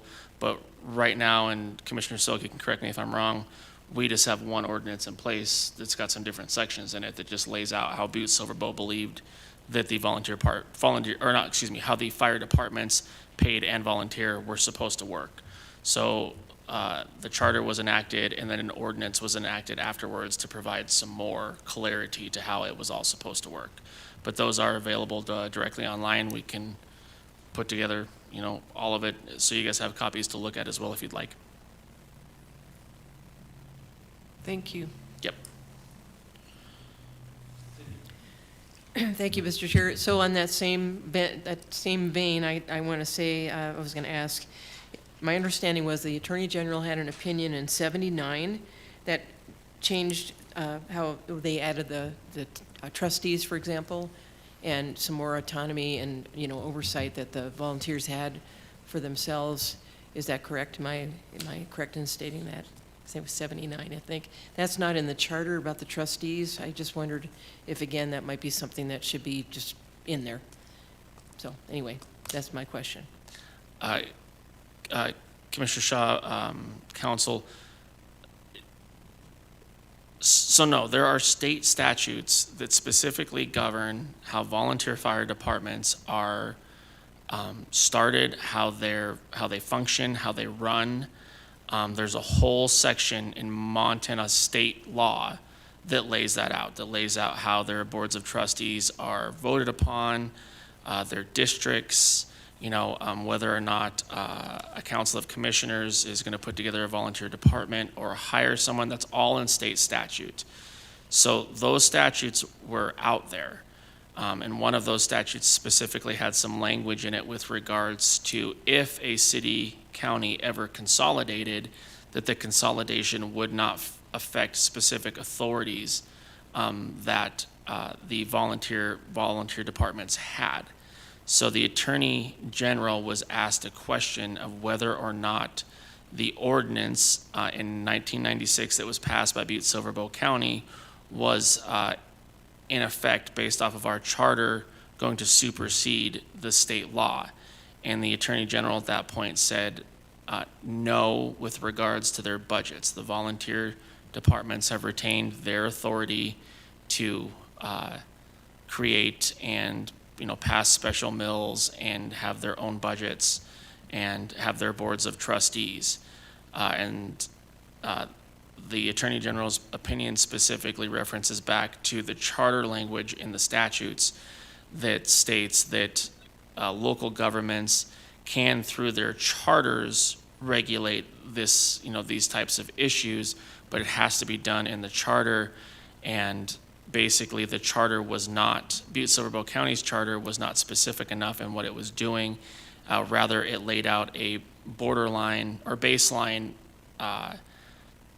the baseline responsibilities for the volunteer fire department, and then we passed it by ordinance. So we were not specific enough in the charter. So there are state laws that govern volunteer departments and also regular paid departments. And then there are local charters, and then within those charters, you can have ordinances that provide for even more detail. Does that make sense? Okay. Matt, I just happened to have, It's a very large book.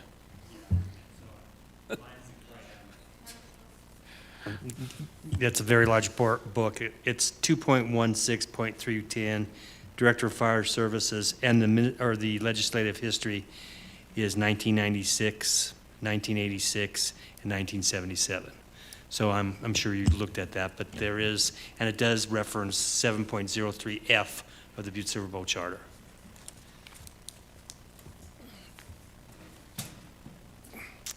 Thanks, Matt. Any other questions for Matt? Could you repeat that number? 2.16 point what? Are you kidding me? I'm not. Yes, I can. Because the transcript usually drops that. Okay. 2.16.060.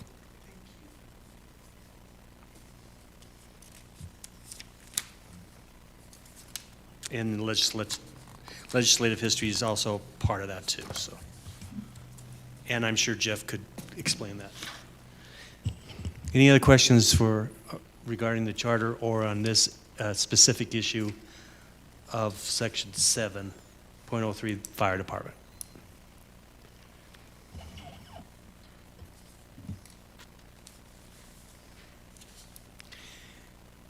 Matt, we've discussed some administrative offices that were specifically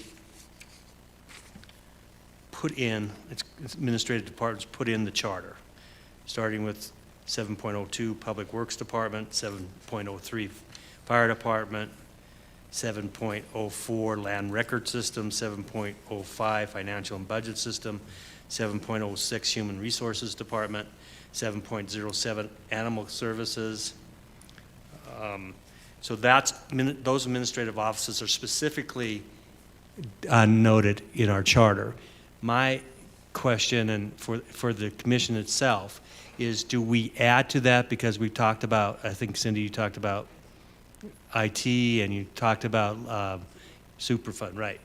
Or, for example, the Charter of Helena, I'm sorry, I'm just, call it administrative offices that can be approved by the Council of Commissioners and don't mention specifically all of those departments. For example, I'm sorry that I picked the wrong one, but just bear with me here.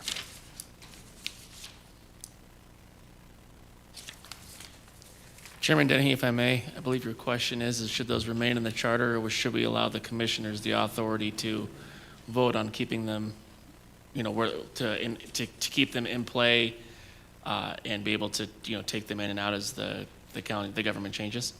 That's exactly what I mean, Matt. Yeah, that's what everybody thought I said, yeah. Yeah. Chairman Dennehy, council, so yes, so those are just two different ways of doing things. Right now, the charter specifically lays out that all of these departments will be established, and that then by ordinance, through the Council of Commissioners, their different responsibilities will be laid out. So you have pros and cons to each, obviously. If they're in the charter, they're significantly harder to remove if they become obsolete.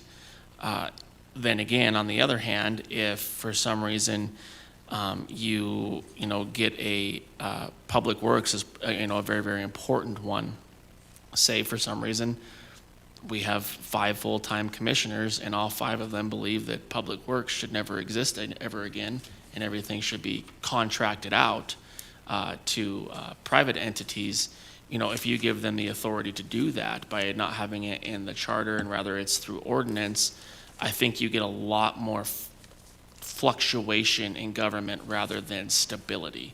This is, again, not a legal opinion. It's a personal opinion looking at the logistics and legal outcomes of the way that those things could happen. So I definitely think that the commission should look at the historic reasons that these, a lot of these big departments were put in the charter, and then you're able to govern those departments, through additional ordinances. So your department is always there.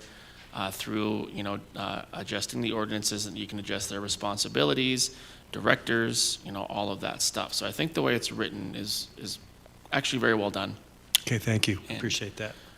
Helena decided to go the other way. That's obviously that was their choice, but I think the way it's written works well. Thank you, Matt. Mary. I just got to say, when I look at it, it's just kind of a haphazard to me. It's not like it's all-inclusive, that all the departments are included in there, or that it's all the big ones, the most important ones. And I'm not saying that we should change it. It just has, land. I think it's departments that have been added, maybe, or renamed, but it is kind of a haphazard situation as far as I see. I mean, there's a whole lot of other departments that aren't named in here. And so, to me, it's just not very balanced. But I don't know if it's something for us to worry about, and changing the charter. It just seems like too much work. I think if we had it to do all over again, maybe. But maybe the ones that are in here are things like public works and fire. I think the fire department makes sense because that was a real gnarly issue to deal with, because you had the professional, or the city, county, and the volunteers. But I don't know why we have to have the lands record system in here, or, maybe animal services department was in there because they separated it out and made a separate department, but did that have to go into the charter? Yeah. Could they make that decision? So it's just uneven, Right. not balanced.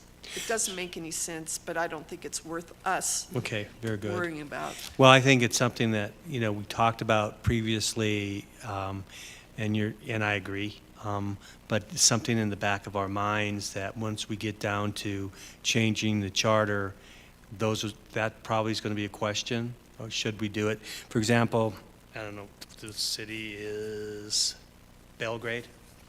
Their provision is administrative departments. That article in their charter, it says the council may establish, council of commissioners may establish city departments, offices, or agencies in addition to those created by this charter, and may prescribe the function of all departments, offices, and agency. And that gets into the question, is that a council of commissioners responsibility, or is that the chief executive responsibility? Is that the city manager's responsibility? However, all this stuff is going to change out. But that might be one little provision of language that says, here's what we established, but if there's any more city departments that are going to be created, maybe the chief executive in consultation or in approval of the council, may create additional agencies or offices or departments that exist after the charter was approved. So just food for thought there, because I know we talked about it a few times, but I agree with Matt. Sometimes that can be, somebody gets mad at somebody says, you don't have a department anymore. That would be kind of scary. And so anyway, I just want to bring that up because I know that was one of our discussions. Chad. Thank you. I was just kind of thinking what Mary said, and it doesn't, you're right, it doesn't make sense at all. I just, as you were saying that, I was wondering, like, should we be the ones to fix it? And it could be something that going forward, other study commissions can do. But with that being said, every single department seems like a lot to handle. And again, we just decide what's on the ballot. We don't get to decide on what goes in here. So maybe during our public listening sessions, if the community wants it, maybe then we can have the discussion a little bit more like what Dan was saying, just putting something in there that states the administrative departments will, all of these will be in here. Instead of each individual ballot, we could list the ones if the community wants it. So maybe adding that to our campaign, or just getting feedback from the community. And they might not want nothing to do with it, and there's more serious issues, but it might just be something to ask during our listening sessions, or to get it out there for the community to be like, yeah, we want you guys to do this, or we're not worried about this right now. So, and then we would also have feedback for the next study commission in 10 or 20 years of, we asked that same question and here's our feedback. So thank you. Thanks, Chad. And one question, Cindy, when you were on the study commission in 2006, 2004, you added some offices, is that correct? Did you have some departments, I mean? And are they a part of the charter now? So that's a good question, because I don't remember doing that. We did make animal control a standalone department. Of the 5 ballot issues, that was the only one that really directly did that. But every now and then in here, and Madam is going to ask you that, like, let's look at section 704, land records. It says amendment adopted at referendum 11706. Well, that would have been our study commission, but I don't recall. Of course, that's 20 years ago. Come on, I don't remember a lot. But I'm just kidding. But the only thing that was actually a ballot issue that I showed you that list last time was we didn't ask to add anything like that in there except to make the animal control self, sustaining or whatever you call it, a standalone. Does that Well, answer the your question? referendum 11/7/2006, I mean, that That was must the have been election from- day. That was yeah. the election must have day been of 06. That must have been a suggestion from the study commission to say there shall be a land record system and there should be a finance and budget. I think I read Yeah, some of that probably. in some of the things we're doing. Yeah. So we'll revisit that as we get more public input on whether or not that's a question we throw out there. Would you agree, Matt? Is that a proper way to do that? Chairman Dennehy, Council, yeah, that's a fantastic way to do that. I think the way the Bozeman has the language written is a great way as well. It provides for all of your big, departments within your charter, and then also provides for the council's ability to, Butte has a couple of special things. We have Superfund. Superfund's not going to last, well, ours might last forever, so that might not be the best example there. But, when you have, smaller things that are only going to be a 5 or 10 year project, giving the council the authority to open up a department, and have a process for that, I think is appropriate, but you also don't want them to have the overall authority to essentially destroy the entire public works department. I think the way the Belgrade one reads is actually very nice.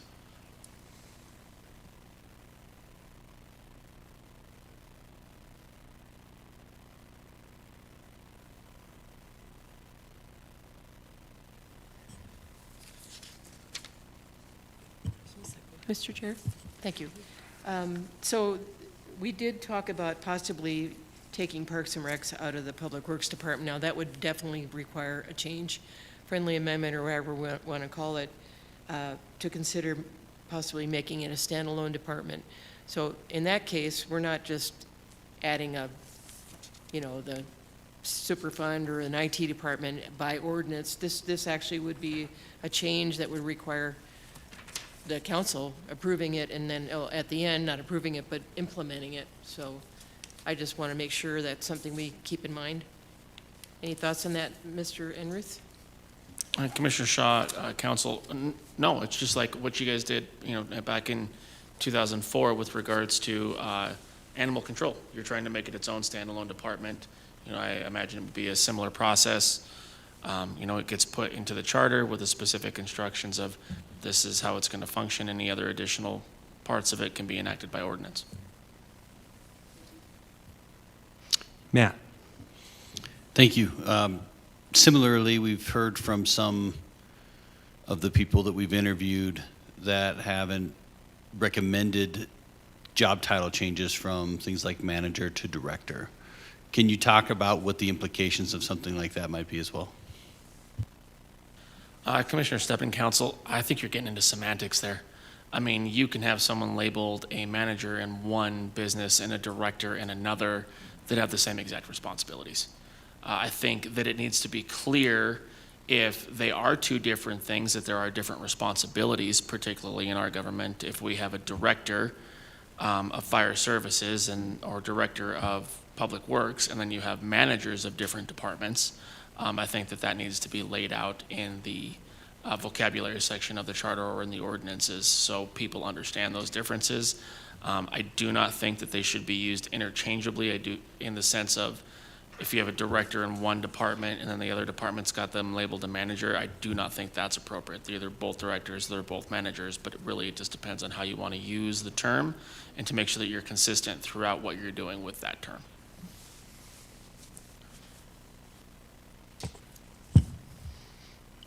Dan? Mary? A light bulb went on when we had the animal services manager, and then she came, maybe it was afterwards when we had the city, the Civic Center manager. They manage a facility. It's a lot of departments, they're not managing a facility, but they're managing a complex that provides a service to the public, like this. So that's where I see the term manager coming in. He manages the Civic Center. The animal control person manages the animal control facility. We don't, fire departments are bigger things, and so that's kind of made it more clear to me, and I think it's something semantics that we really shouldn't have to worry about too much. Thank you. Cindy? Yeah, and in addition to that, we interviewed the new director of IT, but before that, we had a manager, and that was Kathy Kennison. And the our executive branch decided to have a director, but she maintained her title as manager. So there's a distinct level of authority in that department. So in a case like that, I remember seeing that was kind of interesting. Mm-hmm. Anyway, it's as clear as mud, I'm sorry. Well, and I think this will be clearer as we hear public comment. And some of these things that Mary and you and Matt have talked about, and all of us have talked, it will become clearer, and it might be something that we want to either have a supplemental report to the council about, or it might not meet the level of changing in the charter because the language is important in the charter. Once we change the charter, that brings about a different sort of animal, I guess. So yeah, I think we'll probably make those decisions as we go along here. Yes, Kim. Thank you, Chairman Dennehy. I also want to point out that Aubrey Japp is the director of the Archives Department, but she manages a facility. So. Yeah, and some of these questions are probably Yeah. more suited to the executive branch and their, if the chief executive or city manager, whatever this thing's going to look look like in the future, we have to give them responsibility. I think sometimes we're trying to change the entire environment here when we don't have to. You have to leave that to the executive branch and the council commissioners branch and have them make the decisions because they're the ones that get elected or appointed. So sometimes I think we're trying to change too much, and that exactly, if you change the director, that comes from the chief executive and has to be approved by the council, especially on the directorship, I believe. And that's how the process should look. So once we start changing everything in this, this charter might blow up to 800 pages. So just some food for thought there. Ben. Dan, I think there's some more important issues at hand than the way that some departments are termed. So I think that we can maybe set that all aside and just move forward. Revisit it, yeah. Yeah. Thanks, Ben.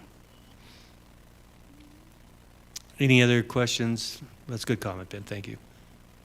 We have the chance to have our county attorney here, a learned member of the bar, and he can answer questions if we have something to take advantage. Yes? I have another one. It's kind of new business, but we'll kind of shoot it from the hip here. And just because I've had people asking me in the community. So they want several people want every department audited. It's been brought up that Newland and Horn does this, but they don't do what needs to be done as far as this forensic audit goes. It's been brought to my attention that now there are certain companies out there, they can use AI to do a forensic audit on each department. Will tell where every transaction and where every penny is gone. So with that, would that be a legal avenue to pursue, to go down, to have that done, to find out where the money's going? Commissioner Thielen, Council, I mean, if we're talking specifically with regards to your guys' authority for putting forth something in the charter, I will, without being able to give you a definitive answer tonight, we can draft a memo on it, but it may be a possibility to have an additional audit like that built into the charter, that after every so many years, forensic audit through an outside third-party company is conducted on so many departments. It could be a random, it could be however this council wanted to present it to the voters, but it's not like it doesn't happen, and I'll gladly provide an additional report on that to give you guys some more information on it. Thank you. Thanks, Matt. Any other questions, since we have Matt here, on the charter itself? Those are the things that I remembered that we talked about that Matt needed to give us some advice on, his opinion, his legal opinion, but I might have forgot something. As we go through the charter, I'm sure there's something else that will come up, Matt, and we'll absolutely shoot you some emails, I would imagine. I was just saying, I think that's going to be the best way for this to work. So I'm a good lawyer, but I'm not like a rogue scholar here. So one of the things that you're taught in law school is you don't practice law closed book, right? It's open book. You practice law open book. You always research, you always look. So when this council is going through and you guys are preparing for your next meetings, some of you already started doing it. Do not hesitate to send me emails, because I can research and I can provide you more in-depth answers. And I can provide you answers that are also backed up by other attorneys' opinions, or I can say, hey, this is what I think and this is what this attorney thinks, and it's probably somewhere in the middle. So with that being said, just so the council is aware, based off of my personal schedule, I won't be here every Monday, but if you do provide me questions, I will make sure to get you answers in a timely manner, and also come here and answer the questions in person based off of what we've researched. So that way we can ask the additional follow-up questions. So for instance, this coming Monday, June 9th, I have a family thing that I will be at, but if anybody sends any questions, I'll have them done, and I'll be here the next week to address any of those questions and concerns during the charter review. So as you guys are going through it, email me, and if you don't hear back from me, email me again, because like I said, I literally get 100+ emails a day. So just so everybody's aware of kind of how things are going to work, going forward. Thank you, Matt. I think that's a great sort of avenue to, as we are reviewing the charter, questions should be sent to Matt by email. I sent what we talked about a couple weeks ago, and he answered my questions very, as a lawyer does, very concise and consent, so that's good. So if you're doing your homework, you have a questions, send them to Matt, and he will report back to us probably with both your questions and answers to that question. So I think that's the way to do it. And we'll probably miss something and have Matt back, but please do that. Take advantage of our county attorney's expertise. Any other questions for Matt while we're going through this? Okay. Can we move to new business? Is there any correspondence from the public that should be read upon for the minutes? Mary. This item was added at request of Ms. McCormick. Okay. I did write an email to Ray Lynn, and I think I CC'd you as vice chair, but maybe not. But I think we really need, of course, to encourage public comment, and one form of public comment is emails, and we have gotten emails. I think there was a resident of Buxton who wrote us an email, and to me that read like public comment. It wasn't just a question or something. And so to encourage people to write us and to know and let them know that their voice is being heard, I think we should read those emails into our meeting, either under, what is more appropriate, under public comment on anything on the agenda or public comment on anything not on the agenda. And if Kim got that, you could just read that email out loud, so then we would hear it and the public would hear it, and then you wouldn't have to write it into the minutes, but you could attach the email to the minutes. And I used to do that as historic preservation officer all the time. We did. I did too. Go ahead, Kim. Thank you, Chairman Genovese. Mary, I think when that email first came in, I asked you all, do you want me to read? Because that was really, the very first one we got was handwritten and delivered, and I read it and then attached it to the minutes. And then when that email came in, I said, do you want me to read this, or should I just send it out and then attach it to the minutes? And you all as a commission said just attach it to the minutes. I will do whatever you want. Okay, I think I'm going to suggest that any correspondence you get with their name on it and their address be read for the record and then attached as part of the record. I remember the email. I think that person wanted to separate the city of Butte to the county of Silver Bow. I believe that was it. And so I think that should be read and be part of the record. On the other hand, I think Ben had a correspondence that he had, however, the person didn't sign their name.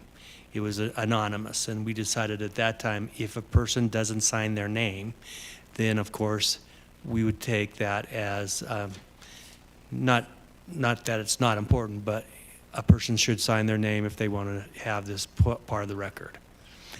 So from just a point of view, I think absolutely we get any public comments from email, letter with someone's name on it and address, we should read that into the record and attach that letter as part of the record. Ben. Dan, thank you. Hey, I got several emails from this individual that they did sign. I did try forwarding them to everybody, and they were all blocked. Oh. So I am going to talk to Jason or Josh or somebody tomorrow and see if we can figure out how to get them through to everybody so you can all read them. Very good. And in part of our new structure, or at least administrative procedures or policy, if that person signed their names, we'll have Kim read that and for the record and put that as part of the record, the letters that they, or emails that they forwarded to us. And copies for ourselves, yes, please. Mary?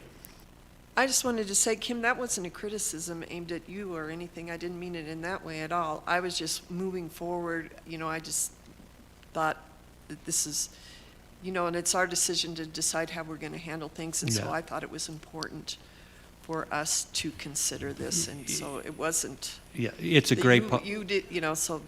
Mary, please don't- it's a great policy, open government, whatever we get with names on it, let's put it out there. So, yes, Kim? Thank you, Chairman.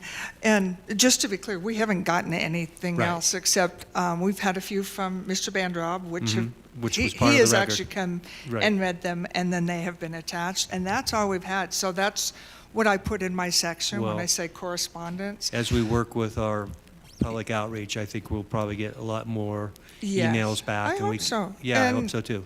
So we will move forward with that public outreach and continue on with any correspondence that we get with names on it, be part of the public record. And to point out that our address is on our site, BSB Study Commission at bsb.mt.gov. Very well. I think. It Yeah. might say Butte Study Commission. Sure. But you all can look on our site, and please, if anybody sends you an email, forward it or direct them to that email address. That comes directly to me and Raylyn. We get those. No, ask that person. Say, hey, send an email to, and then put our address on there. I'll send it all out to you again. Okay, public hearings. That's going to still be additional, for your information once we get the outreach going. So that's great. Any other scheduled matters? Meetings every Friday, 5 p.m. We'll have it next week. I think the Director of Fire Services, Zach Osborne, will be here next week. Yeah, okay. Okay, any other questions for the good of the order? Seeing none, I hear a motion to adjourn. Been moved and seconded, Cindy, that we be adjourned and see you next Monday. Thank you very much for showing up today. Thanks, Matt.